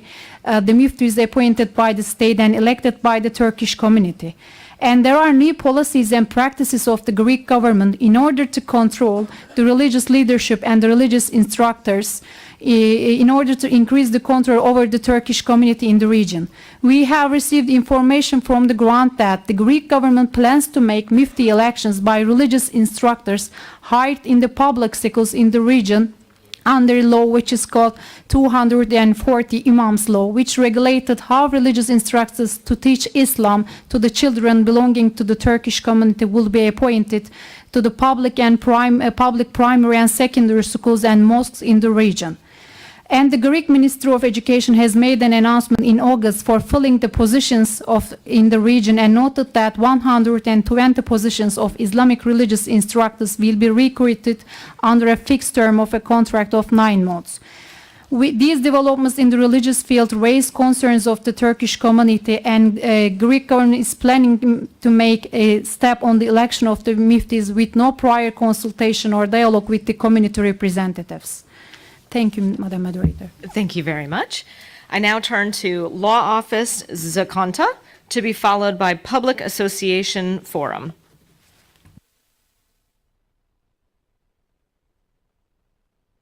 Law Office Zakonta. Apologies if I'm pronouncing it incorrectly. Otherwise, I'll move to the next speaker. Okay. We were moving to Public Association Forum, to be followed by Rhodes, COS, and the Diocese of Turks Culture and Solidarity Association.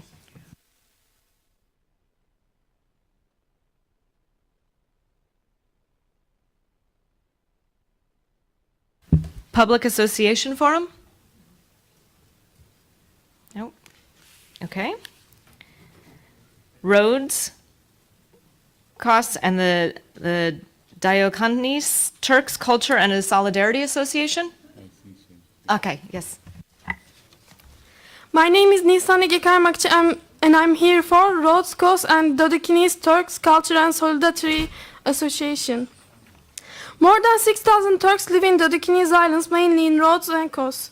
Greece does not recognize any minority rights of the Turkish minority in Rhodes and Kos on the ground that the islands were under the rule of Italy at the time the Lausanne Peace Treaty was signed, which determined the status and the rights of Turkish Muslim minority in Western Thrace in 1923. Greece does not recognize the ethnic identity of the Turkish population in the island and name them as Greek Muslims. According to the findings of the Committee of Legal Affairs and Human Rights of the Council of Europe and the NGO Human Rights Without Frontiers International, the problem of the Turks living in Dodecanese Islands are citizenship, learning Turkish, religion and worship, hatred and pressure, the protection of the cultural heritage of the Ottoman Turks and the Pius Foundation's problem. The Turks living in the islands face with the assimilation threat in terms of ethnic and cultural identity. Since the Greek authorities identify the Turks in Rhodes and Kos as Muslim population, there is a risk that the Turkish population in the islands may disappear in near future, if assimilation policy by the relevant authorities does not end. The Turks in Rhodes and Kos demand from Greek authorities to accept the Turkish identity of Muslim population in Rhodes and Kos and abolish any laws which prevent any minority organization which aims to preserve its cultural identity and traditions. Provide Turkish children with the right of learning Turkish language in primary school level on the basis of bilingual education. Reinstate the citizenship rights of the Turks born in Rhodes and Kos whom were deprived of their Greek citizenship. Thank you. Thank you very much. I do apologize if I mispronounced the name of your organization. Next, we have the rights and freedoms of Turkmenistan citizens, to be followed by the representation of the Ukraine Orthodox Church to the international organizations. The rights and freedoms of Turkmenistan citizens is next.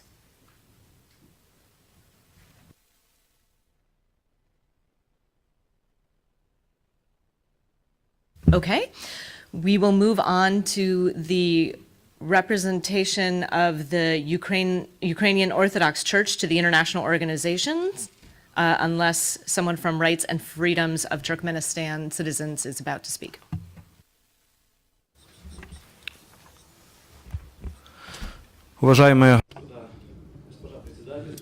Madam Chair, ladies and gentlemen, dear participants, my name is Viktor Yapiskov, and I represent the Ukrainian Orthodox Church, which includes some 12,000 religious organizations throughout the country and is the largest religious organization in Ukraine. Now, we are regularly forced to talk about the critical situation with the undermining of the rights of our believers in Ukraine, and today, and I deplore this, it cannot be stated that equality and non-discrimination are ensured in Ukraine. Many hundred churches have been seized, and believers have been beaten up by the police and by demonstrators, and there is no investigation carried out. Civil servants of the Ministry of the Interior beat up a number of believers.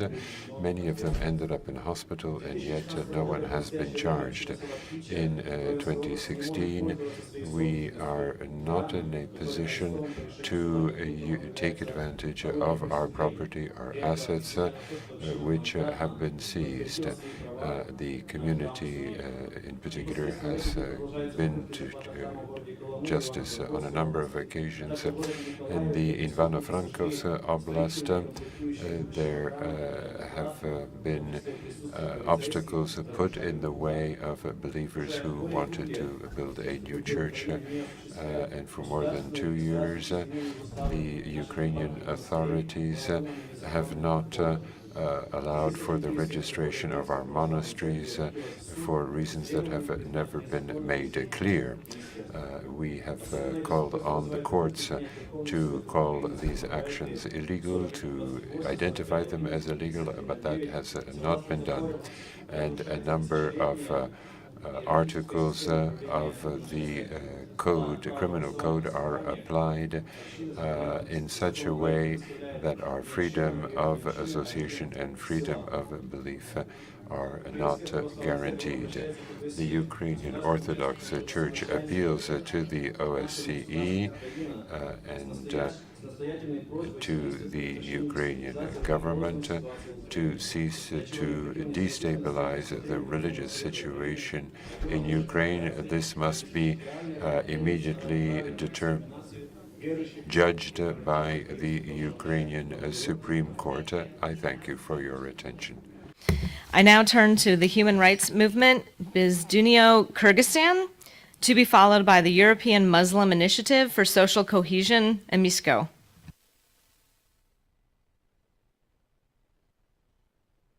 The human rights movement, Birdunyo, Kyrgyzstan.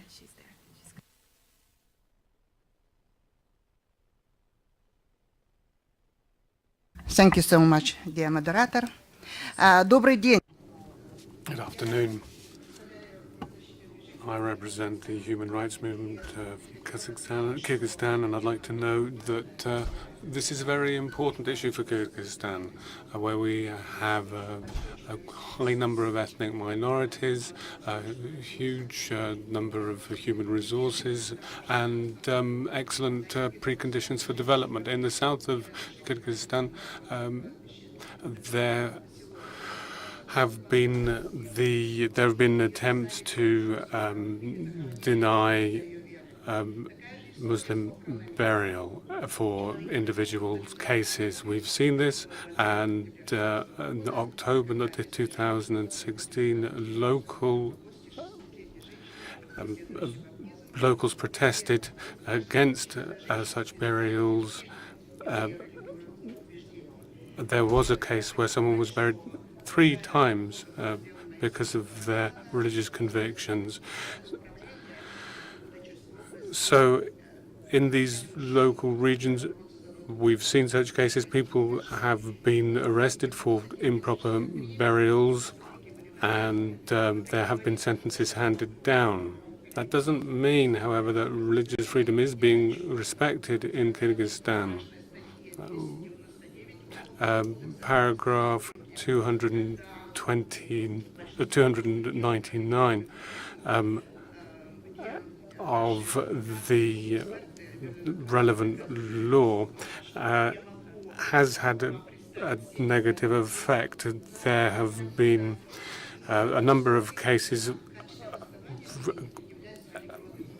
relating to religious material under investigation by the government during this time. Thanks to the OSCE, there have been attempts to reform the security service, but the security services have continued to persecute people under this Article 299.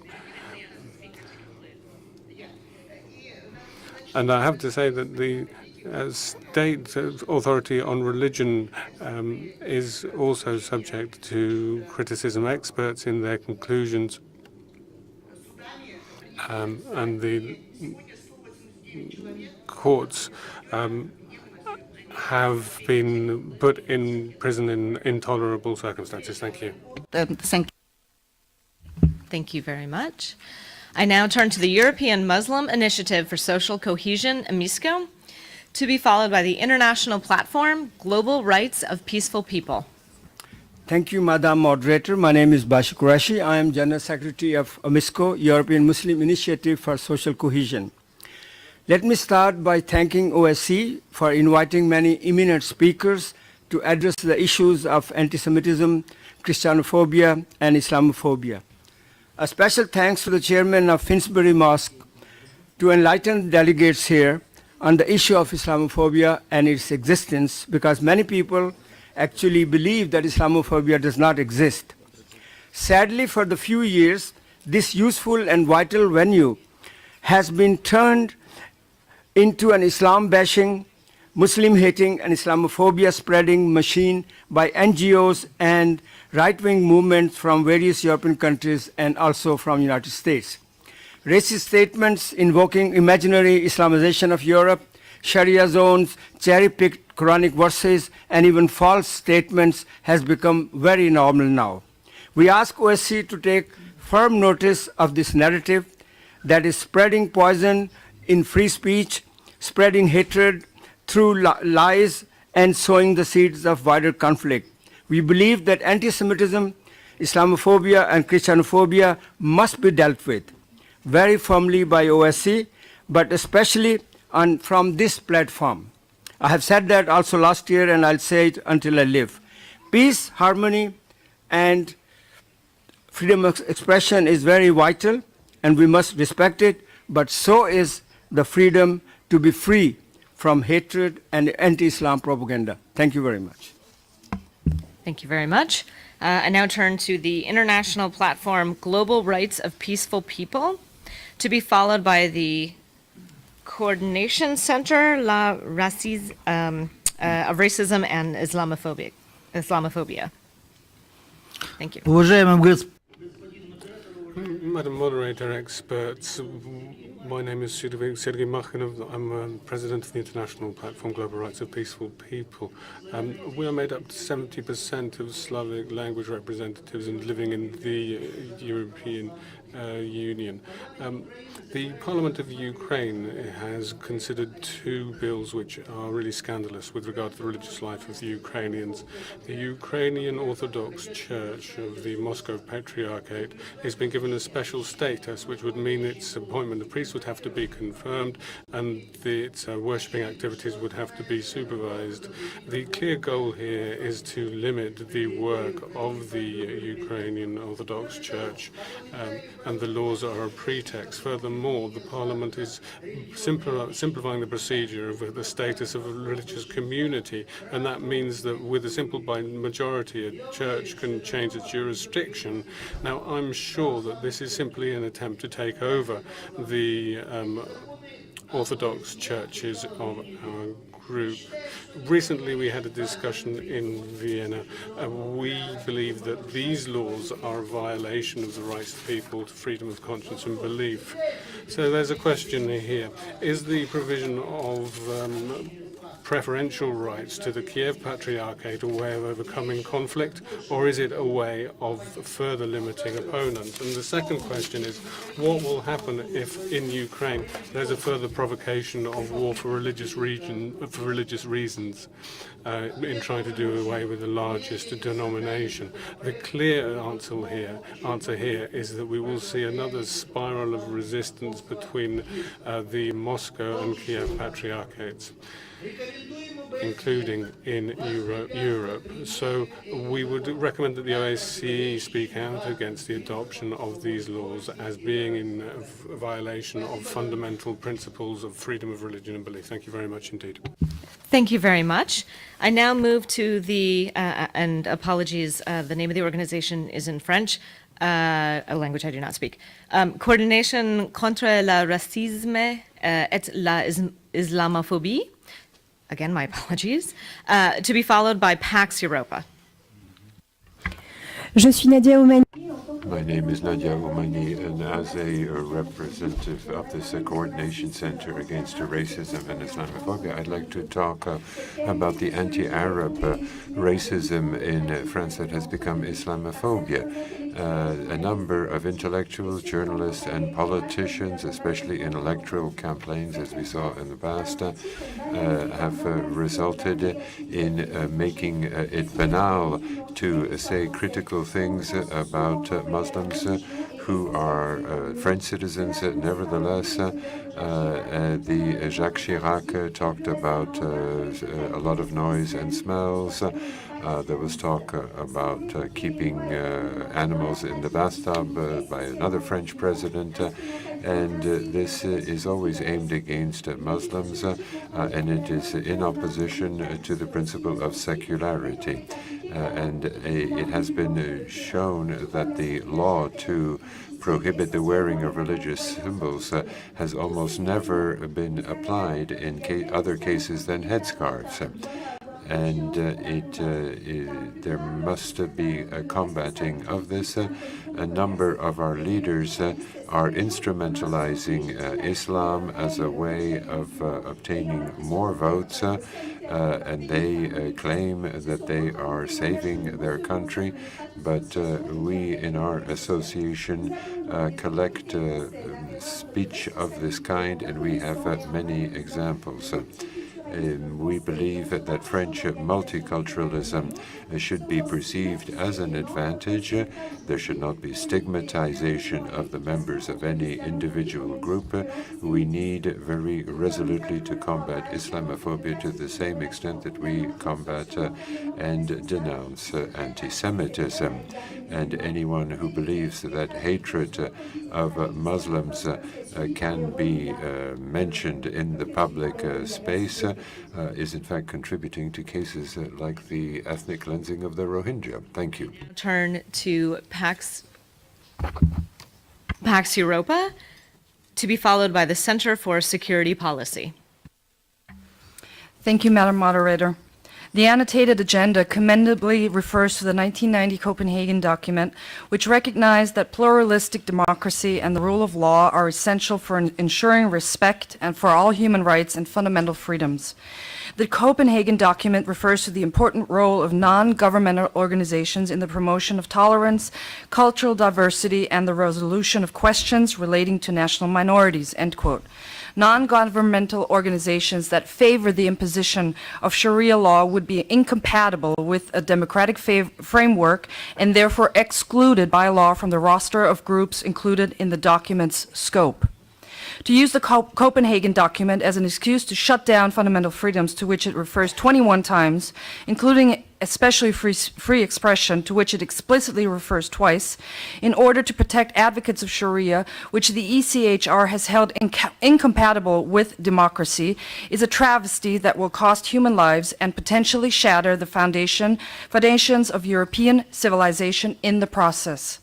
Accordingly, Pax Europa recommends that participating states should reiterate their commitment in the Copenhagen document to the ideals of democracy and political pluralism, as well as their common determination to build democratic societies based on free elections and the rule of law. Participating states should renew their commitment to the Copenhagen document's commitment to freedom of expression, which is being systematically impeded by participating states in an effort to stifle criticism of Islam. Participating states should reiterate the Copenhagen document's commitment against totalitarianism, anti-Semitism, and persecution on religious grounds, noting that the Islamic law known as Sharia mandates and results in all three. Thank you very much, Madam Moderator. Thank you very much. I'd like to ask all participants to adhere to principles of tolerance and non-discrimination in line with OSCE commitments. I now turn to the Center for Security Policy, to be followed by the CJ Foundation. Thank you, Madam Chairman. Distinguished delegates, ladies and gentlemen, my name is Dr. Christopher C. Hull. I'm speaking on behalf of the Center for Security Policy. CSP reinforces the statement made by Pax Europa, noting that the annotated agenda refers to the Copenhagen document of 1990, which, and I quote, recognized that pluralistic democracy and the rule of law are essential for ensuring respect for all human rights and fundamental freedoms. The Copenhagen document further states that, quote, participating states clearly and unequivocally condemn totalitarianism, racial and ethnic hatred, anti-Semitism, xenophobia, and discrimination against anyone, as well as persecution on religious and ideological grounds. However, by embracing so-called tolerance and non-discrimination, participating states risk promoting totalitarianism, anti-Semitism, and persecution on religious grounds.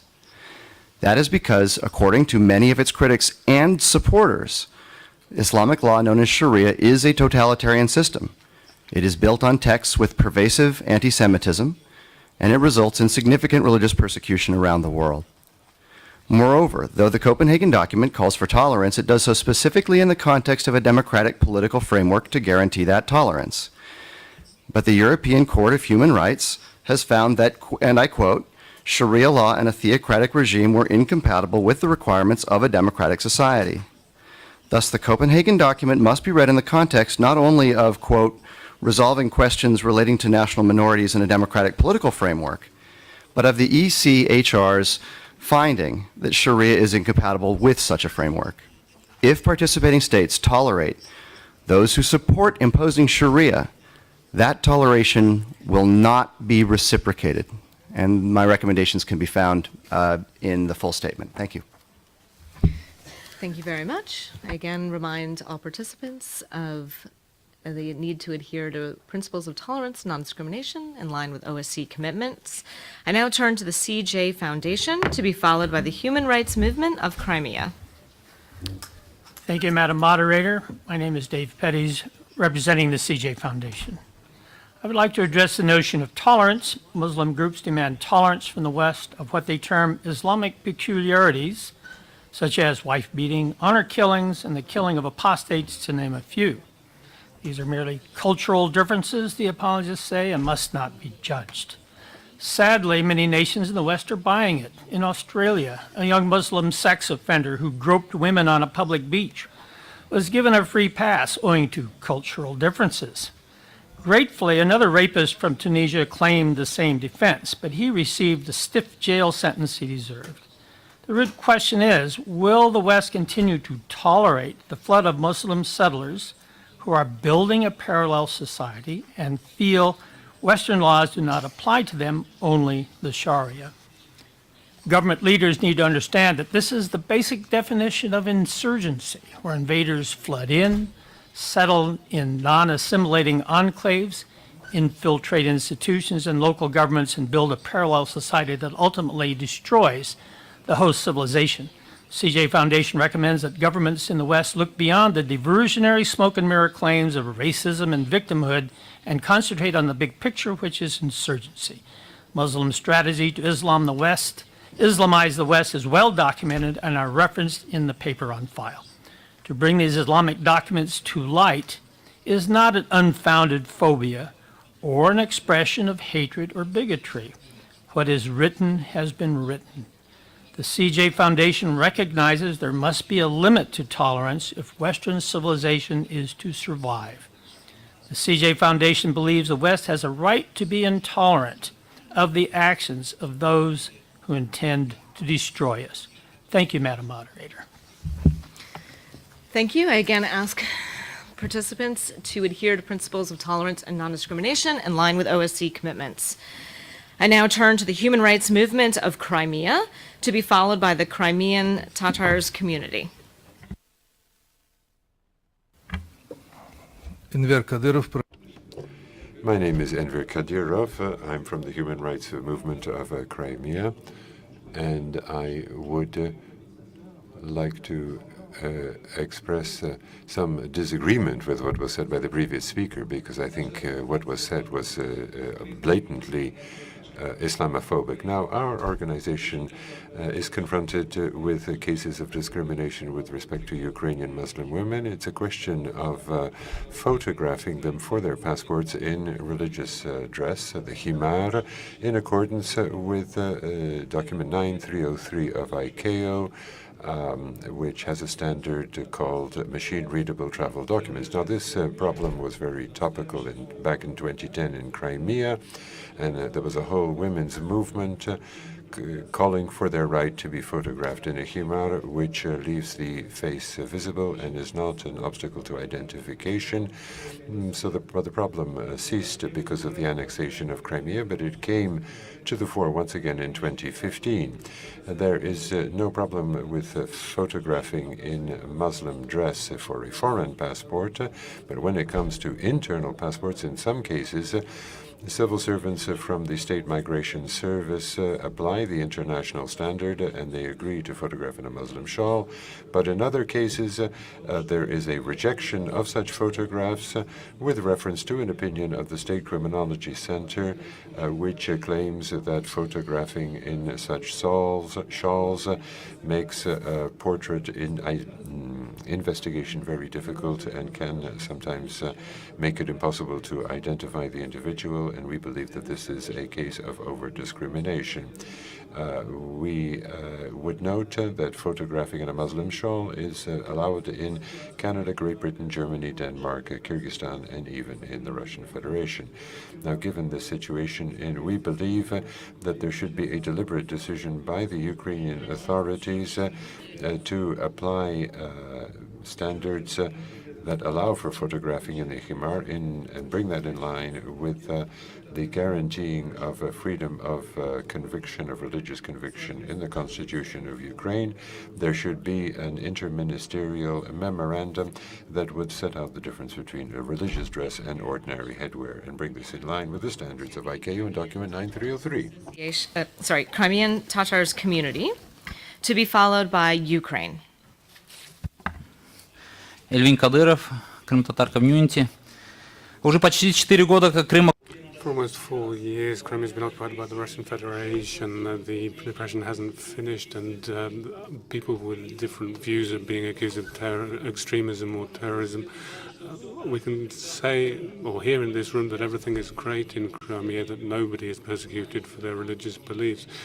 Journalists and civil activists aren't being persecuted, but that's a clear lie, which is in clear contradiction with the facts on the ground. The annexing of Crimea was criminal, and anybody cooperating with Ukrainian is seen as a collaborator. Russia is continuing these processes, court processes such as those we've seen recently have seen people legally deprived of their freedom.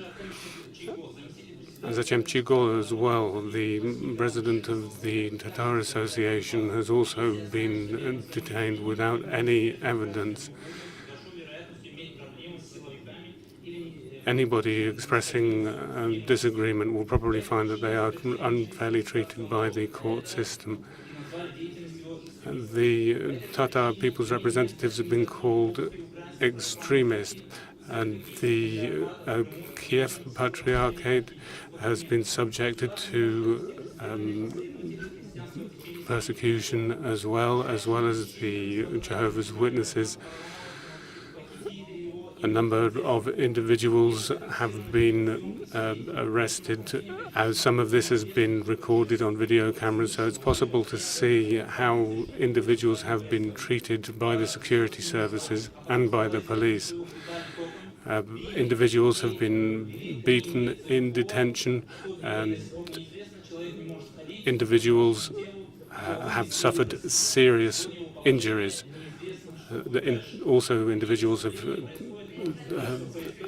are in a situation where there is no news of them, so the OSCE needs to recognize what is going on and make declarations accordingly. Thank you. Thank you very much. I now turn to Ukraine, to be followed by Organisation Franco-Egyptienne pour les droits de l'homme. Apologies.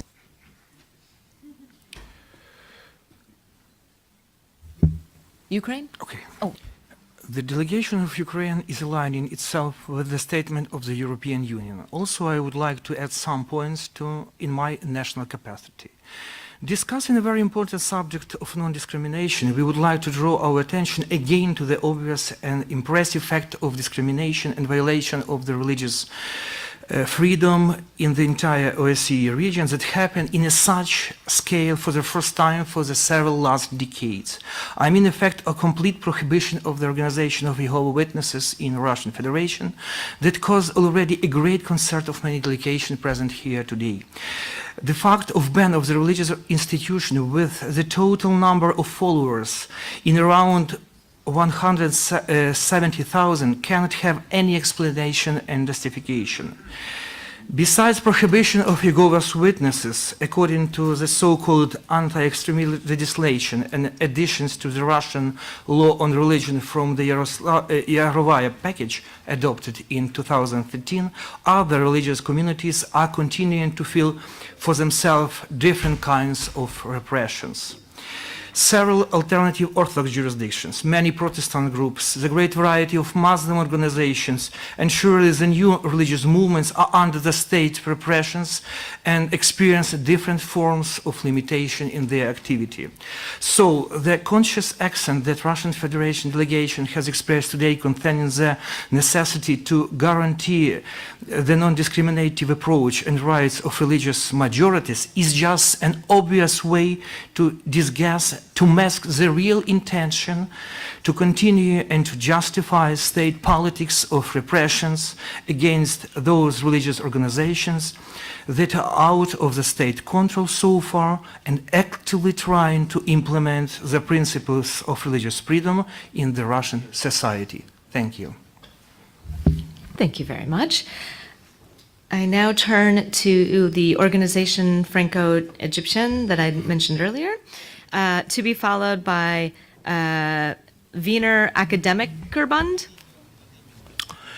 The freedom of religion, beliefs, consciences, or thoughts are among the major actions of our organization, the Franco-Egyptian for Human Rights, based in Paris, France. My topic is Islamophobia or blasphemy. Phobia means fearing of. We can find on the internet hundreds of terms referring to phobia, but only few are used in the everyday languages. Popular ones are xenophobia, fear of foreigners; homophobia, fear of homosexuality; claustrophobia, fear of confined spaces; Islamophobia, fear of Islam. As you notice, phobia term is used for one religion only, Islam. We don't use Christianophobia, Judeophobia, not to mix with anti-Semitism, Buddhismophobia, Hinduismophobia, or atheismophobia. In France and in several Western countries, this led to the promulgation of laws using this vague term, which lacks real precision, bringing people to court, condemning them to a fine or to prison because of criticism to Islam religion.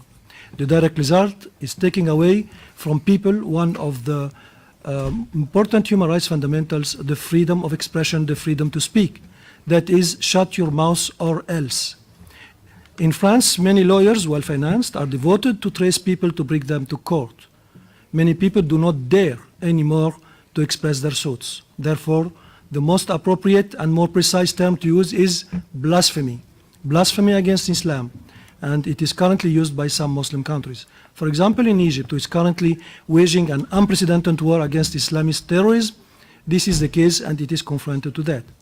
Under President Sadat, religious conflicts broke out when in June 1981, Islamist groups used the mosque platforms to insult the Christianity, burning down Coptic Christian properties, houses and shops.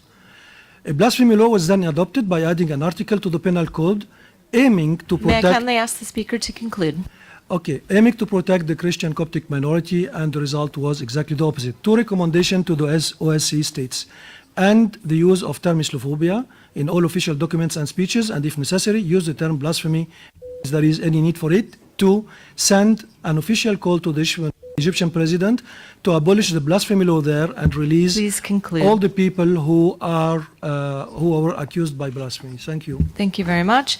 I now turn to Wiener Akademikerbund, to be followed by the Ukrainian Orthodox Church, Kiev Patriarch. Hello, distinguished delegate, ladies and gentlemen. I'm Henrik Clausen speaking on behalf of Wiener Akademikerbund, and I feel obliged to point out a problem for the discussion we are having today. It is of concern that some weakly defined or undetermined funds are found in the topics, including the annotated agenda. When such terms become crucial to the argument used, it is imperative that they be precisely defined, also to not infringe on fundamental freedom, relevant public discussion and legal instruments. One such term is the word xenophobia, which, like racism and discrimination, is being used to stigmatize people who hold certain political opinions, for example, being opposed to mass immigration. This term does not seem to have a formal definition in the OSCE framework. The word was not coined until late 19th century, and it means a deep-seated fear or hatred of foreigners. The suffix phobia commonly designates a psychiatric condition. Xenophobia was used very rarely until the 1960s, when it developed political connotations and began to appear more frequently. Usage of the term has increased dramatically since about 2006, when it was widely adopted by radical Muslim groups in the West. There's no doubt that the word xenophobia is now a pejorative. It is habitually used to stigmatize and silence critics of Sharia law or mass immigration. When a concept becomes that ideologically loaded, it is imperative that it have a clear and unambiguous definition that effectively distinguishes genuine problems from normal public debate of important topics. We therefore recommend that the definition of xenophobia be clarified to meet a legal standard that does not infringe on the right to freedom of expression. That a revised definition of xenophobia must be approved by all OSCE participating states before being used. And by the way, Sharia law is classically May Islamic I please law. ask the speaker to conclude? Thank you.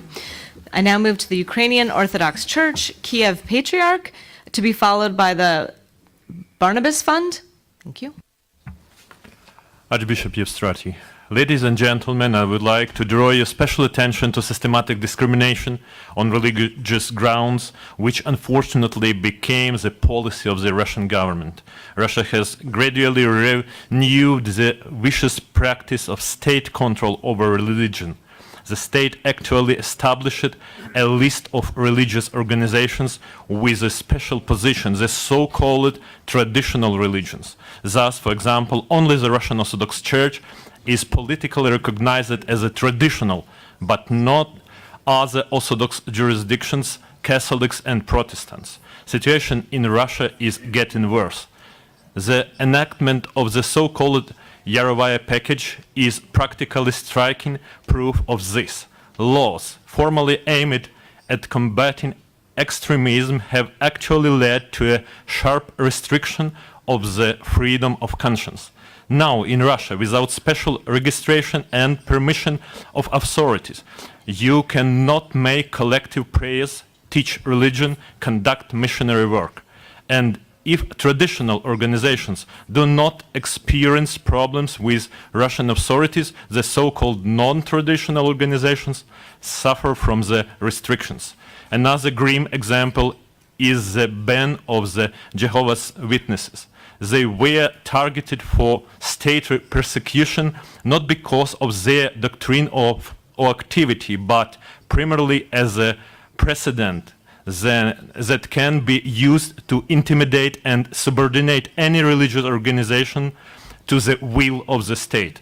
Taking into account mentioned above, the statements of Russia and the church affiliated with it against Ukraine, which criticism of the draft laws, are very cynical. After all, they are only draft, and all the participants in the legislative process can improve them. These drafts are aimed at ensuring the right to freedom of conscience and not to limit it as in Russia. Is this violation of human rights to establish by law the procedure through which the parish community can choose freely the center of its subordination, or the establishment of the needs for a religious organization to indicate correctly in the document the name of a leading religious center? Is a real discrimination when the Moscow Patriarchate will be required by law to call it the Moscow Patriarchate? As a representative of Kiev Patriarchate, which is systematically discriminated by Russia, I ask the OSCE and member state to pay special attention to these problems. I'm sorry, I must ask you to conclude. Your time is up. Thank you very much. I now move on to the Barnabas Fund, to be followed by the Netzwerk Muslimisch Zivilgesellschaft, NMZ. Mark Green, Barnabas Fund. We remain concerned about the treatment of Christian refugees in OSCE countries and apparent discrimination in certain countries. There is almost an official policy to ignore the context of sectarian violence being meted out to Christians and other minorities, for example Yazidis, in parts of the Middle East, especially at the hands of Islamic State and other Islamist armed groups. The extremely low numbers of religious minorities given asylum in the USA and the UK is a growing concern. US official figures show that Christians made up less than 1% of Syrians given asylum in the past couple of years, even though they represent about 10% of the Syrian population. And this is despite general recognition that Christians are again facing genocide in some areas of the Middle East. A Freedom of Information Act request in the UK, FOI 41879, shows that Syrian Christians made up only 1.54% of the 4,175 Syrians resettled in the UK under the Vulnerable Persons Scheme between September 15 and September 2016. There were also just 3 Druze and 18 Yazidis. These macro-official figures parallel a failure to take seriously individual asylum cases. Recently, Sweden has faced justified criticism for its intention to return well-known Iranian actress Aydin Stranderson to Iran, despite the clear dangers she would face there as a convert from Islam and the fact that this violates the UN Refugee Convention. The experience inside Europe for refugees from minority religious groups is often poor, with significant levels of violence, intimidation and exploitation coming from other refugees. Consequently, Barnabas Fund requests OSCE countries to carry out a needs assessment of the specific issues faced by religious minorities, such as Christians and Yazidis, within refugee populations, in order to ensure that it adequately meets its duty to protect. Secondly, to develop a specific strategy to protect religious minorities who are refugees from their own countries from religiously motivated violence. May I kindly ask the speaker to conclude? Thank you. Thank you very much. I now turn to NMZ, to be followed by the Millie Goras, Netherlands. My name is Gözde Taşkaya. I'm representing Netzwerk Muslimische Zivilgesellschaft.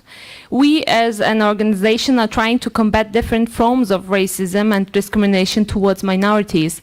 One of our focuses is to combat Islamophobia. Especially Muslim women have become a target of hate in times of populism and anti-Muslim sentiment. The Documentation Center for Islamophobia and Anti-Muslim Racism reported an increase of 62% compared to the previous year. Especially during the presidential election campaign, we could clearly see a rise of hate crimes and incidents.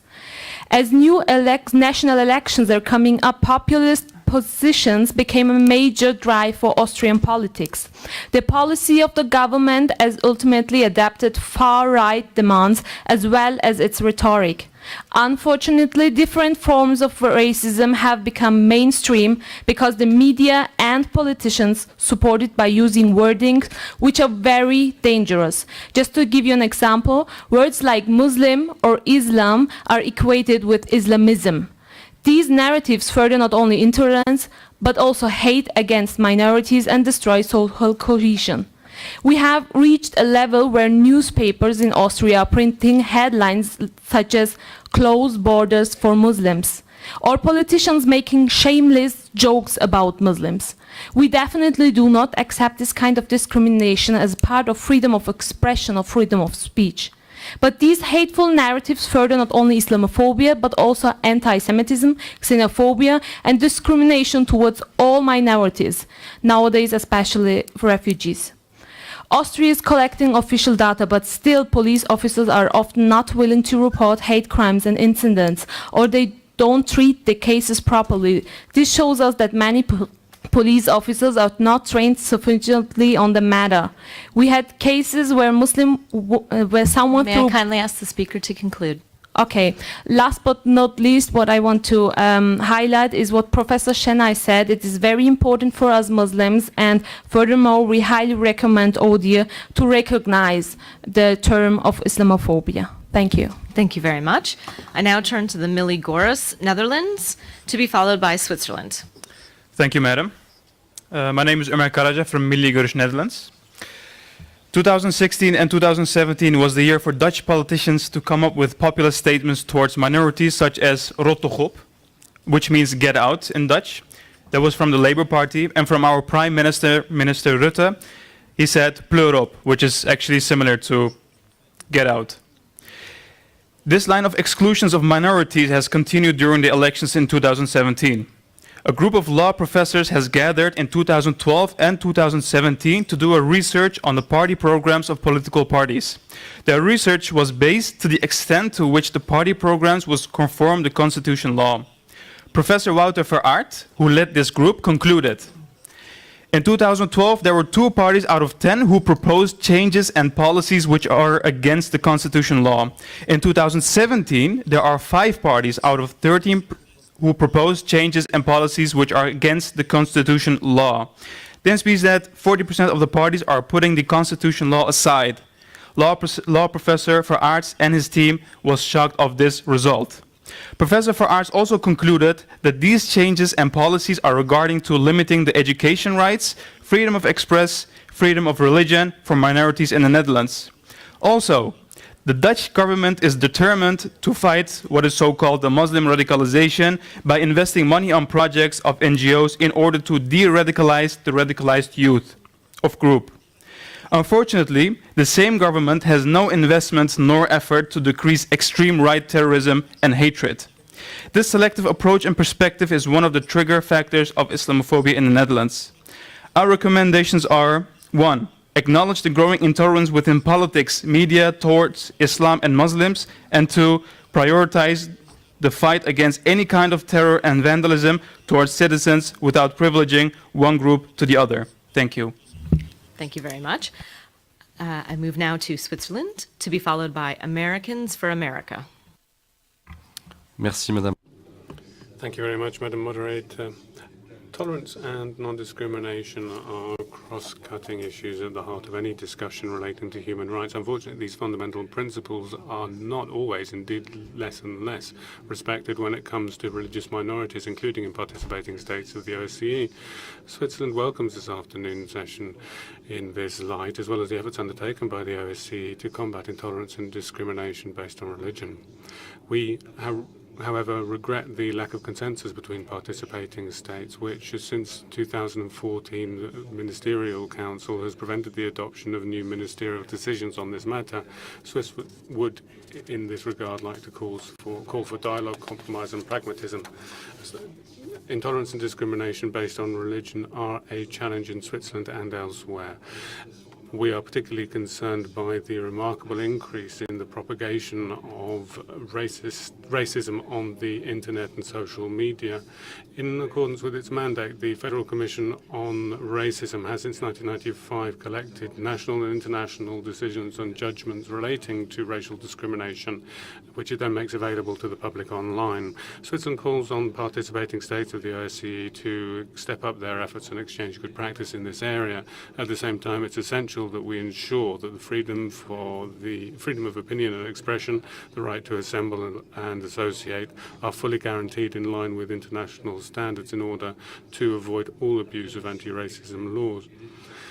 Prevention is key. Education plays a central role in this context. And in conclusion, Switzerland would reiterate its call on all participating states to promote tolerance and non-discrimination, particularly with regard to, or including with regard to various religious communities. And I would underline what we've said about ministerial decisions. Thank you. Thank you very much. I now move to Americans for America, to be followed by European Center for Democracy Development. Thank you, Madam Moderator. I'm John Andrews of Denver, Colorado, USA. I'm the chairman of Americans for America, a nationwide citizens education project. My group came for the first time to this all-European conference on human rights hoping to encounter the noble, free-thinking spirit of Voltaire. Voltaire, who famously proclaimed, "I disagree with what you say, but I will defend to the death your right to say it." Much to our disappointment in the sessions yesterday and today that we have attended, and even in the official annotated agenda, we find implicit or even explicit endorsement of the exact opposite. On the part of more and more European governments, the message is, "I disagree with what you say, and I will jail you or fine you for daring to say it." On the part of at least one global belief system, Islamic blasphemy and apostasy law. It's worse. I disagree with what you say, and I will kill you for daring to say it. This is no exaggeration. Ask the cartoonist in Denmark. Ask Pamela Geller in Texas. Ask the Charlie Hebdo jihad victims in Paris. Delegates, I refer you to the annotated agenda for this session, page 13. At the end of paragraph 2, a false equation is made between, on the one hand, hate crimes and threats, and on the other hand, hate speech and insults. To criminalize with the power of law thought, ideas, attitudes, emotions, and feelings isn't tolerance, it isn't human rights, it's a monstrous, soul-destroying tyranny such as George Orwell gives us in 1984 or Animal Farm. Voltaire rolls in his grave. Likewise, the final paragraph on page 13 of the annotated agenda for this session falsely equates violence May I experienced, kindly ask the speaker to conclude? violence experienced and unjustified in each case by Christians, Jews, and Muslims. Only one of those three belief systems calls upon its Please faithful conclude. I'm going to to have to ask you exterminate to the please other. conclude. Thank you very much. I would also like to remind participants that there's a need to adhere to principles of tolerance and non-discrimination in line with OSCE commitments. I now turn to the European Center for Democracy Development, to be followed by Think Out. Уважаемый господин председатель. Madam Chair, my name is Valer Engel, and I'm the president of the European Center for Democracy Development. I'd like to draw your attention to a new phenomenon that has been intensified in Ukraine at the state level. And this is dangerous for Jews in many countries of Eastern Europe. It's a sort of an indirect anti-Semitism. It's a practice that is not aimed directly against Jews, but it amounts to that through the glorification of people who have acted as anti-Semites. In a recently enacted law, people like Stepan Bandera, Shukhevich, and the Association of Ukrainian Nationalists and others, all of those who were torturers and who massacred Jewish people during the Second World War. And any negative comment about these individuals is now criminalized. And there has been a first charge and sentence under this article. And this is a glorification of people who kill Jews, and that amounts to anti-Semitism. And I think that really this is officially approved and authorized anti-Semitism. This is something that Rabbi Andrew Baker, whom I've known for a long time, and who hopes and who believes that the OSCE should adopt a working definition of anti-Semitism as proposed by the Holocaust Conference in Bucharest. But the new reality is not taken into consideration. It's of grave concern for the Jews of Russia, Hungary, and many other countries, not just Ukraine, because it is a growing trend. And if urgent measures are not taken, in a few years we will no doubt see the first violent and actual manifestations of anti-Semitism in Ukraine and probably elsewhere as well. Thank you. I now turn to Think Out, to be followed by Justice and Liberties for All Committee. Thank you, Mrs. Moderator. My name is Aisha Elkilic. I'm the president of Think Out. It's a Belgium-based think tank. The number of Islamophobic incidents in Europe have been increased again. Also, the religious requirements are obstructed in the social life. A couple of months ago, the European Court decided that the employers can forbid headscarves for the employees who have contact with clients on the front office, because wearing a headscarf is considered as a religious symbol. Let me be clear, for Muslims, the headscarf is not a religious symbol, it's a part of the religion itself. If people are forced to give up things that cannot be called equal rights or freedom, on contrary, this is discrimination. Moreover, Islamophobia won't increase if people see religious symbols in society. This will promote the harmonious living together. As Professor Chennai also said earlier, in fact, Islamophobia has become the new normal. when an architect who wears a headscarf can't find a job because she's so-called not integrated, this is a problem. When an elderly woman wearing a headscarf gets punched in the face, this is a problem. But the biggest problem is the fact that these hate crimes don't get to court.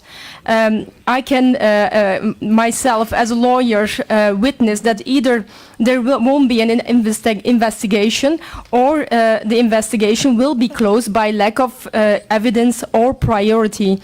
The priority lies in demonizing Muslims. When we hear the mayor of the city Ham, it's a city in Belgium, saying that his priority is not the prosecution of an exhibitionist intimidating joggers in a park, but the radicalization is, we all know that is said in order to cover other political problems. So the member states should accept the crime of Islamophobia. As long as the hate crimes against Muslims are not recognized as Islamophobic attacks, the perpetrators will never get punished. Thank you. Thank you very much. I now turn to the Justice and Liberties for All Committee, to be followed by the Service Center for Information and Analysis. I would also, at this point, like to invite delegations who wish to exercise their right of reply to please let us know. I will be speaking in French. Mon nom est Yasser Lou. My name is Yasser Al-Walati, and I'm taking the floor on behalf of the Justice and Liberties for All Committee. The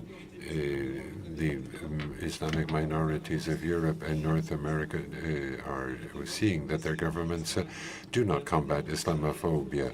And that's true of the OSCE as well. The OSCE has not shown its will to take advantage of all of the instruments at its disposal to combat Islamophobia when governments are referring to do this. How could the OSCE combat Islamophobia and all sorts of other forms of racism, anti-Semitism, anti-Romism, if they refuse to accept the clear-cut definitions provided by the civil society?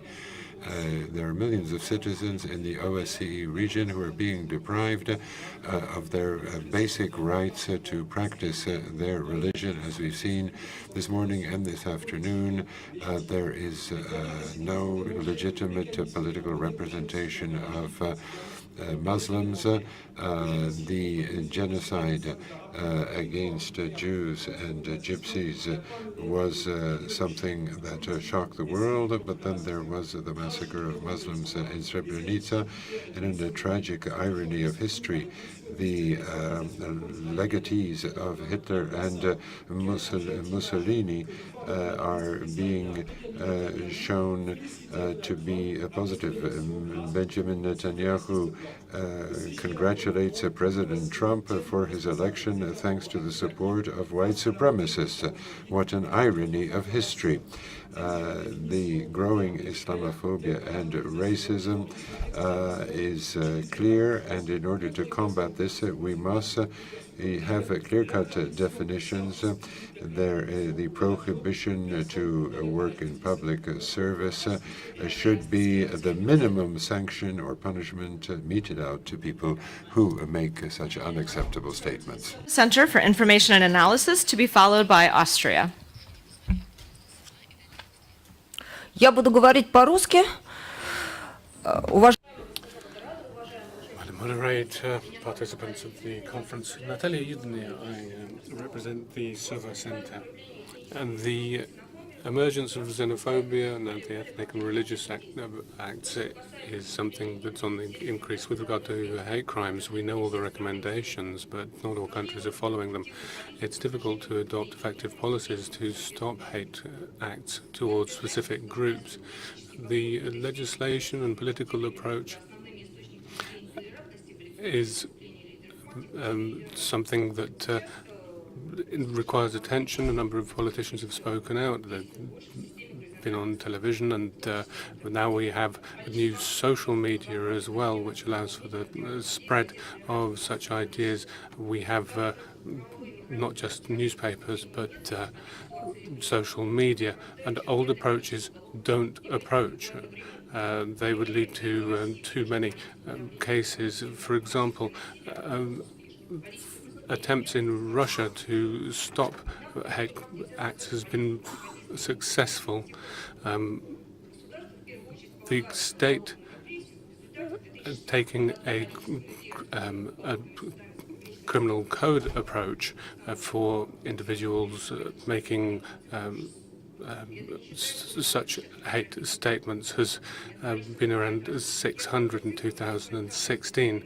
So we have a situation where numbers are increasing and the state is addressing these issues. We think that as time continues, we believe that the application of criminal code provisions should provide for experience, best practice, which can be exchanged, which can result in recommendations. We agree with those experts.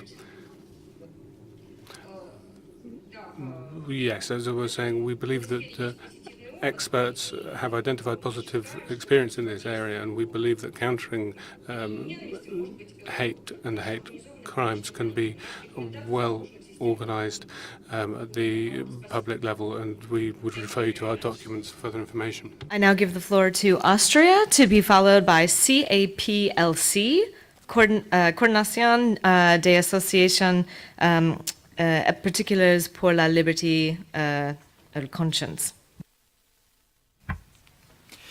Thank you, Madam Moderator. Ich werde meine Wortmeldung auf Deutsch halten. I'll be speaking in German. In addition to the EU statement, which we would align ourselves with, we'd like to make a few points in our national capacity. We've been a religious-friendly state which has recognized all religious communities which enjoy the same rights.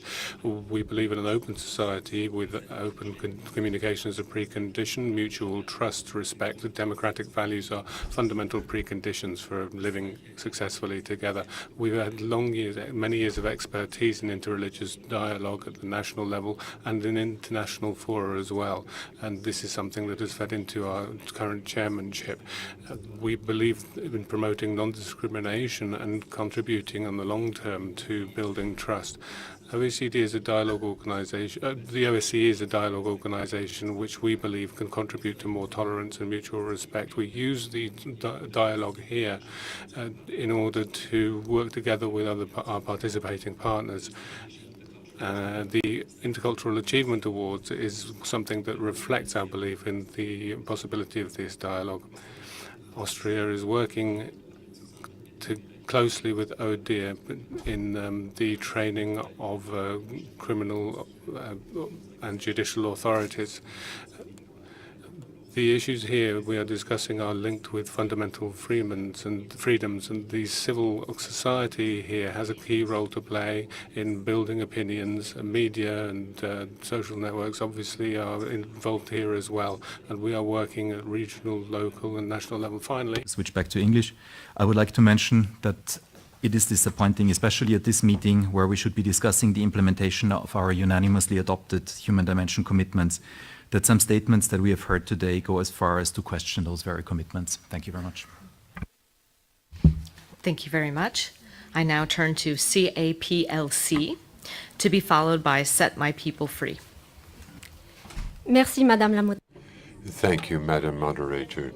I am speaking in favor of CAPLC, or CAP Freedom of Conscience, and we are asking OSCE participating states to intervene in the case of the French government funding at 92% a so-called non-governmental organization, the FECRIS, the Center for Research on Sectarianism, whose Russian branch actively contributes to the persecution of Jehovah's Witnesses in Russia, and the Vice President, Mr. Prokim, who is supported by the Russian Orthodox Church, has made a number of discriminatory statements about Jehovah's Witnesses. For instance, in an interview on NTV, Mr. Dvorkin drew a parallel between Jehovah's Witnesses and drug traffickers and referred to them as drug trafficking slaves. And that was then used to justify violence against Jehovah's Witnesses.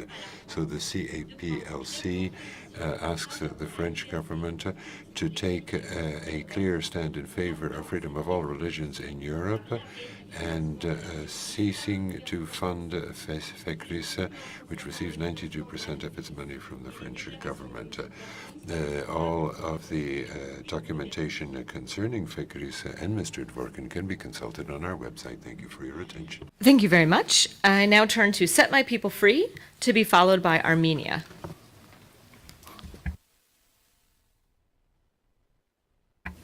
Set my people free. Tolerance is the ability or willingness to tolerate the existence, opinions, or behavior that one dislikes or disagrees with, and is guided by the golden rule, do unto others as you will have them do unto you. True tolerance is limited by rule of law, which is based on freedom, justice, and equality. Tolerance does not justify violence. Tolerance does not justify people taking the law into their own hands.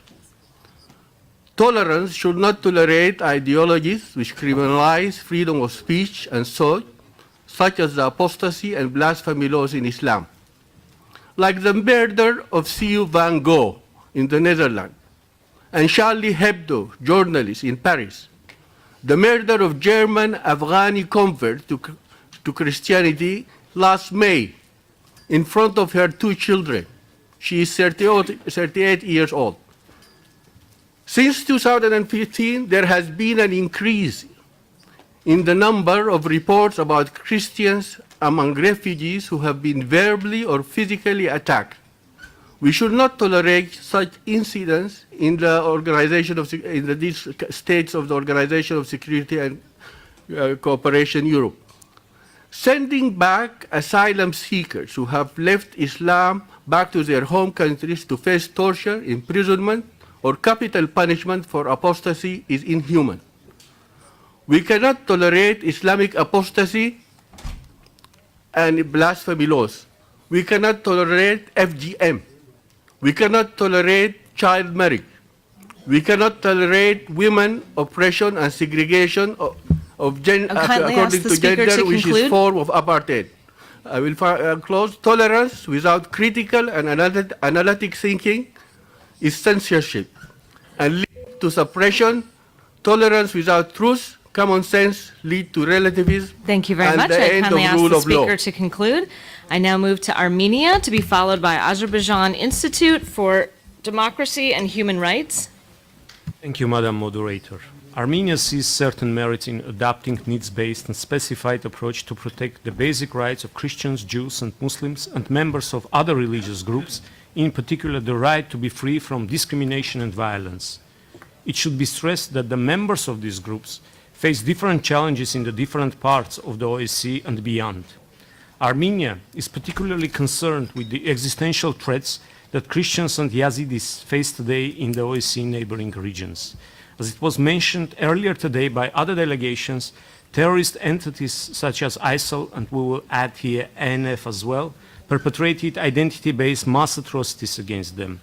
This genocidal violence ought to be unequivocally condemned, and OSCE participating states should cooperate closely with each other to address protection needs of victims. Aside from neighboring regions, hate-motivated crimes increasingly target Christian communities in the OSCE area as well.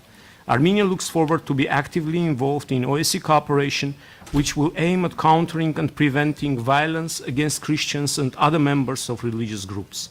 We believe that interreligious dialogue can create a conducive framework for mutual understanding, respect, and reconciliation in all circumstances, including conflict situations. As far as conflict situations are concerned, it is essential to avoid forging religious solidarity and seeking religious alliances. This is a destructive approach which may only escalate and thus further protract conflicts. I thank you. Thank you very much. I now move to Azerbaijan Institute for Democracy and Human Rights. to be followed by the Council of Europe. Please note after that, I'm going to have to move to the right of reply for delegations who will have 1 minute each to respond. I'm very sorry. I know there is an extensive reserve list. I won't be able to make it to that despite my stricter moderation. I would remind you that there are 2 more tolerance and non-discrimination sessions tomorrow. Azerbaijan Institute of Democracy and Human Rights, the floor is yours. Thank you, Madam Moderator. My name is Ahmad Shahidov. I am a human rights defender from Azerbaijan. In the background of recent process in Europe, religious and ethnic conflicts have increased in many countries. Hate crimes have become commonplace, and Europe still needs to learn a lot. We are receiving information about religious intolerance, hate crimes, attacks on mosques and attacks on Muslims in various European cities. Increasing intolerance in countries like Sweden, Germany, Belgium and UK is alarming. Europe can learn Azerbaijan's tradition of multiculturalism and apply it in its life. This will lead to lasting peace and stability in Europe.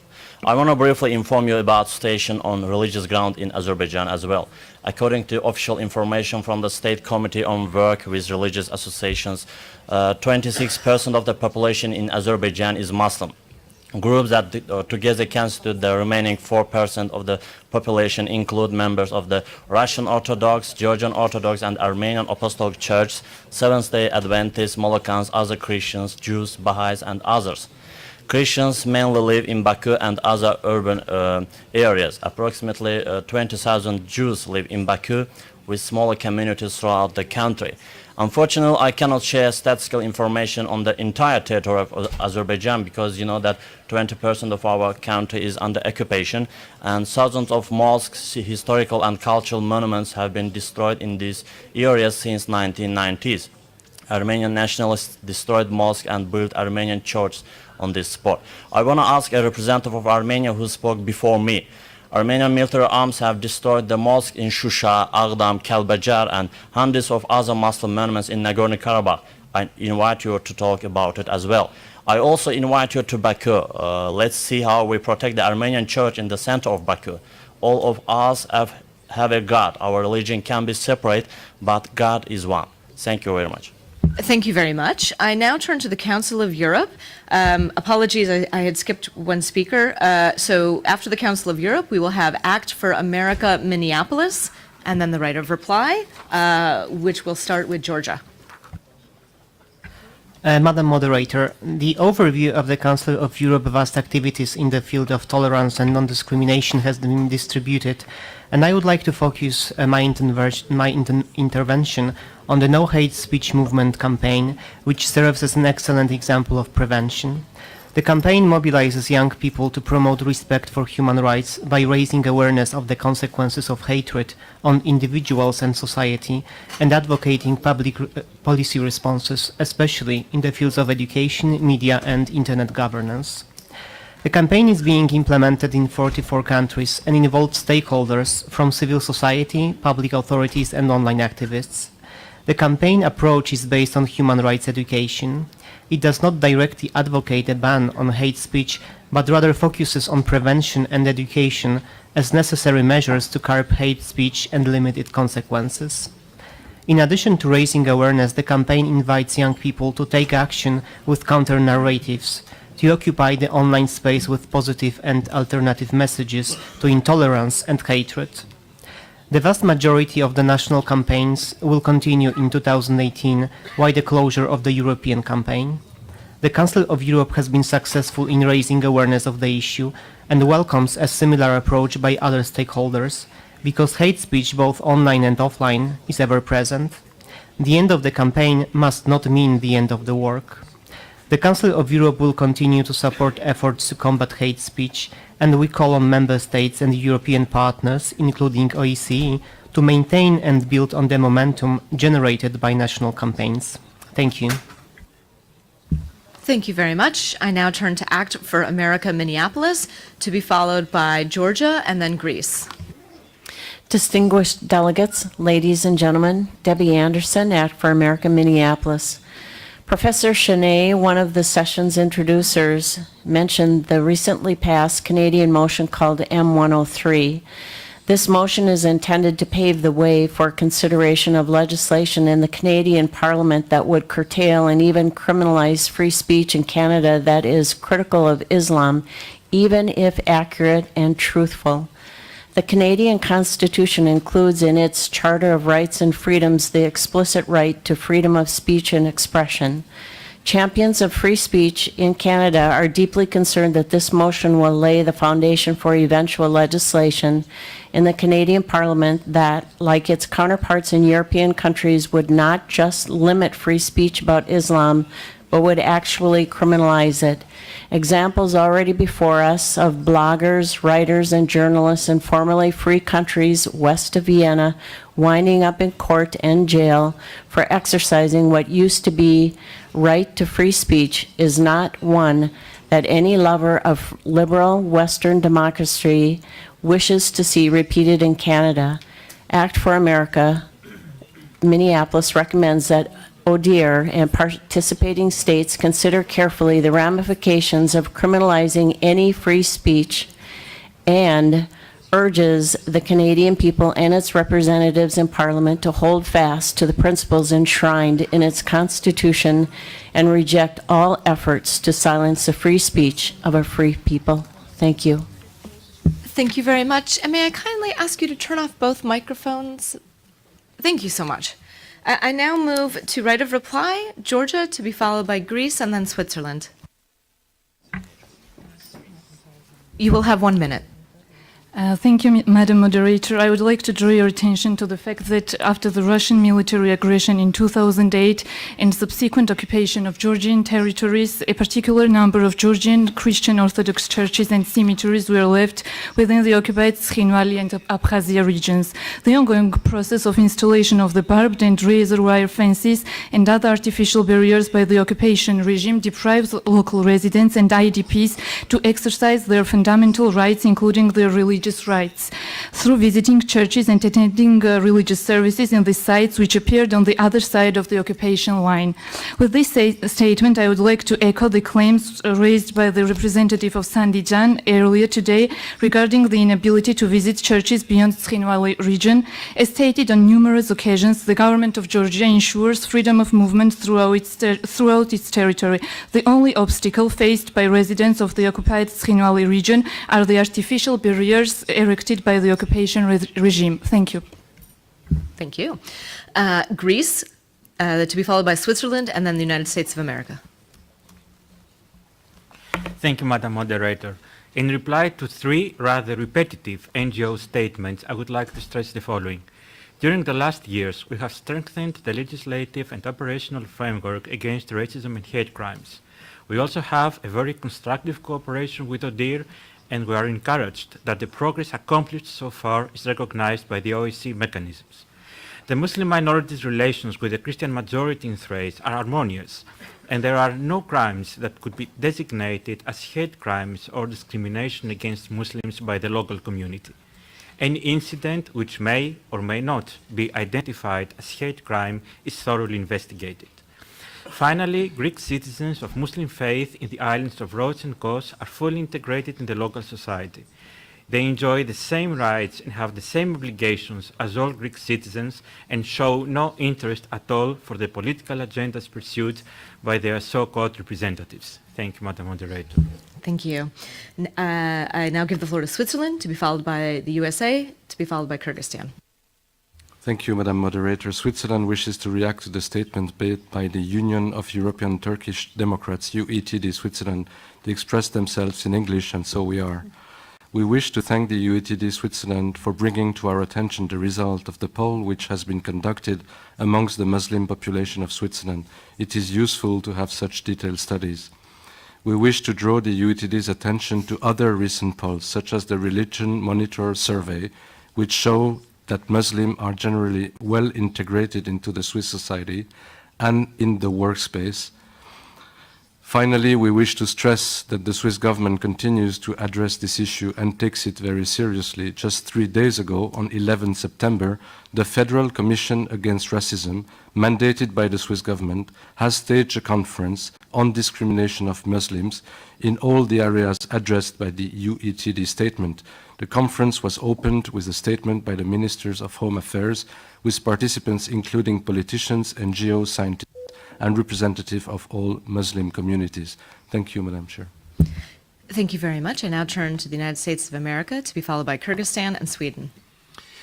Thank you, Moderator. One of the NGOs mentioned our reaction to Charlottesville, and I indicated in our opening statement of the conference that leaders of both of our political parties have clearly rejected the egregious display of hatred, bigotry, and violence that took place in Charlottesville.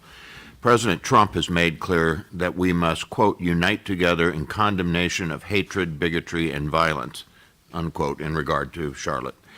Local authorities made an arrest, and the Department of Justice has opened a civil rights investigation into the deadly car attack that killed one innocent American and wounded others.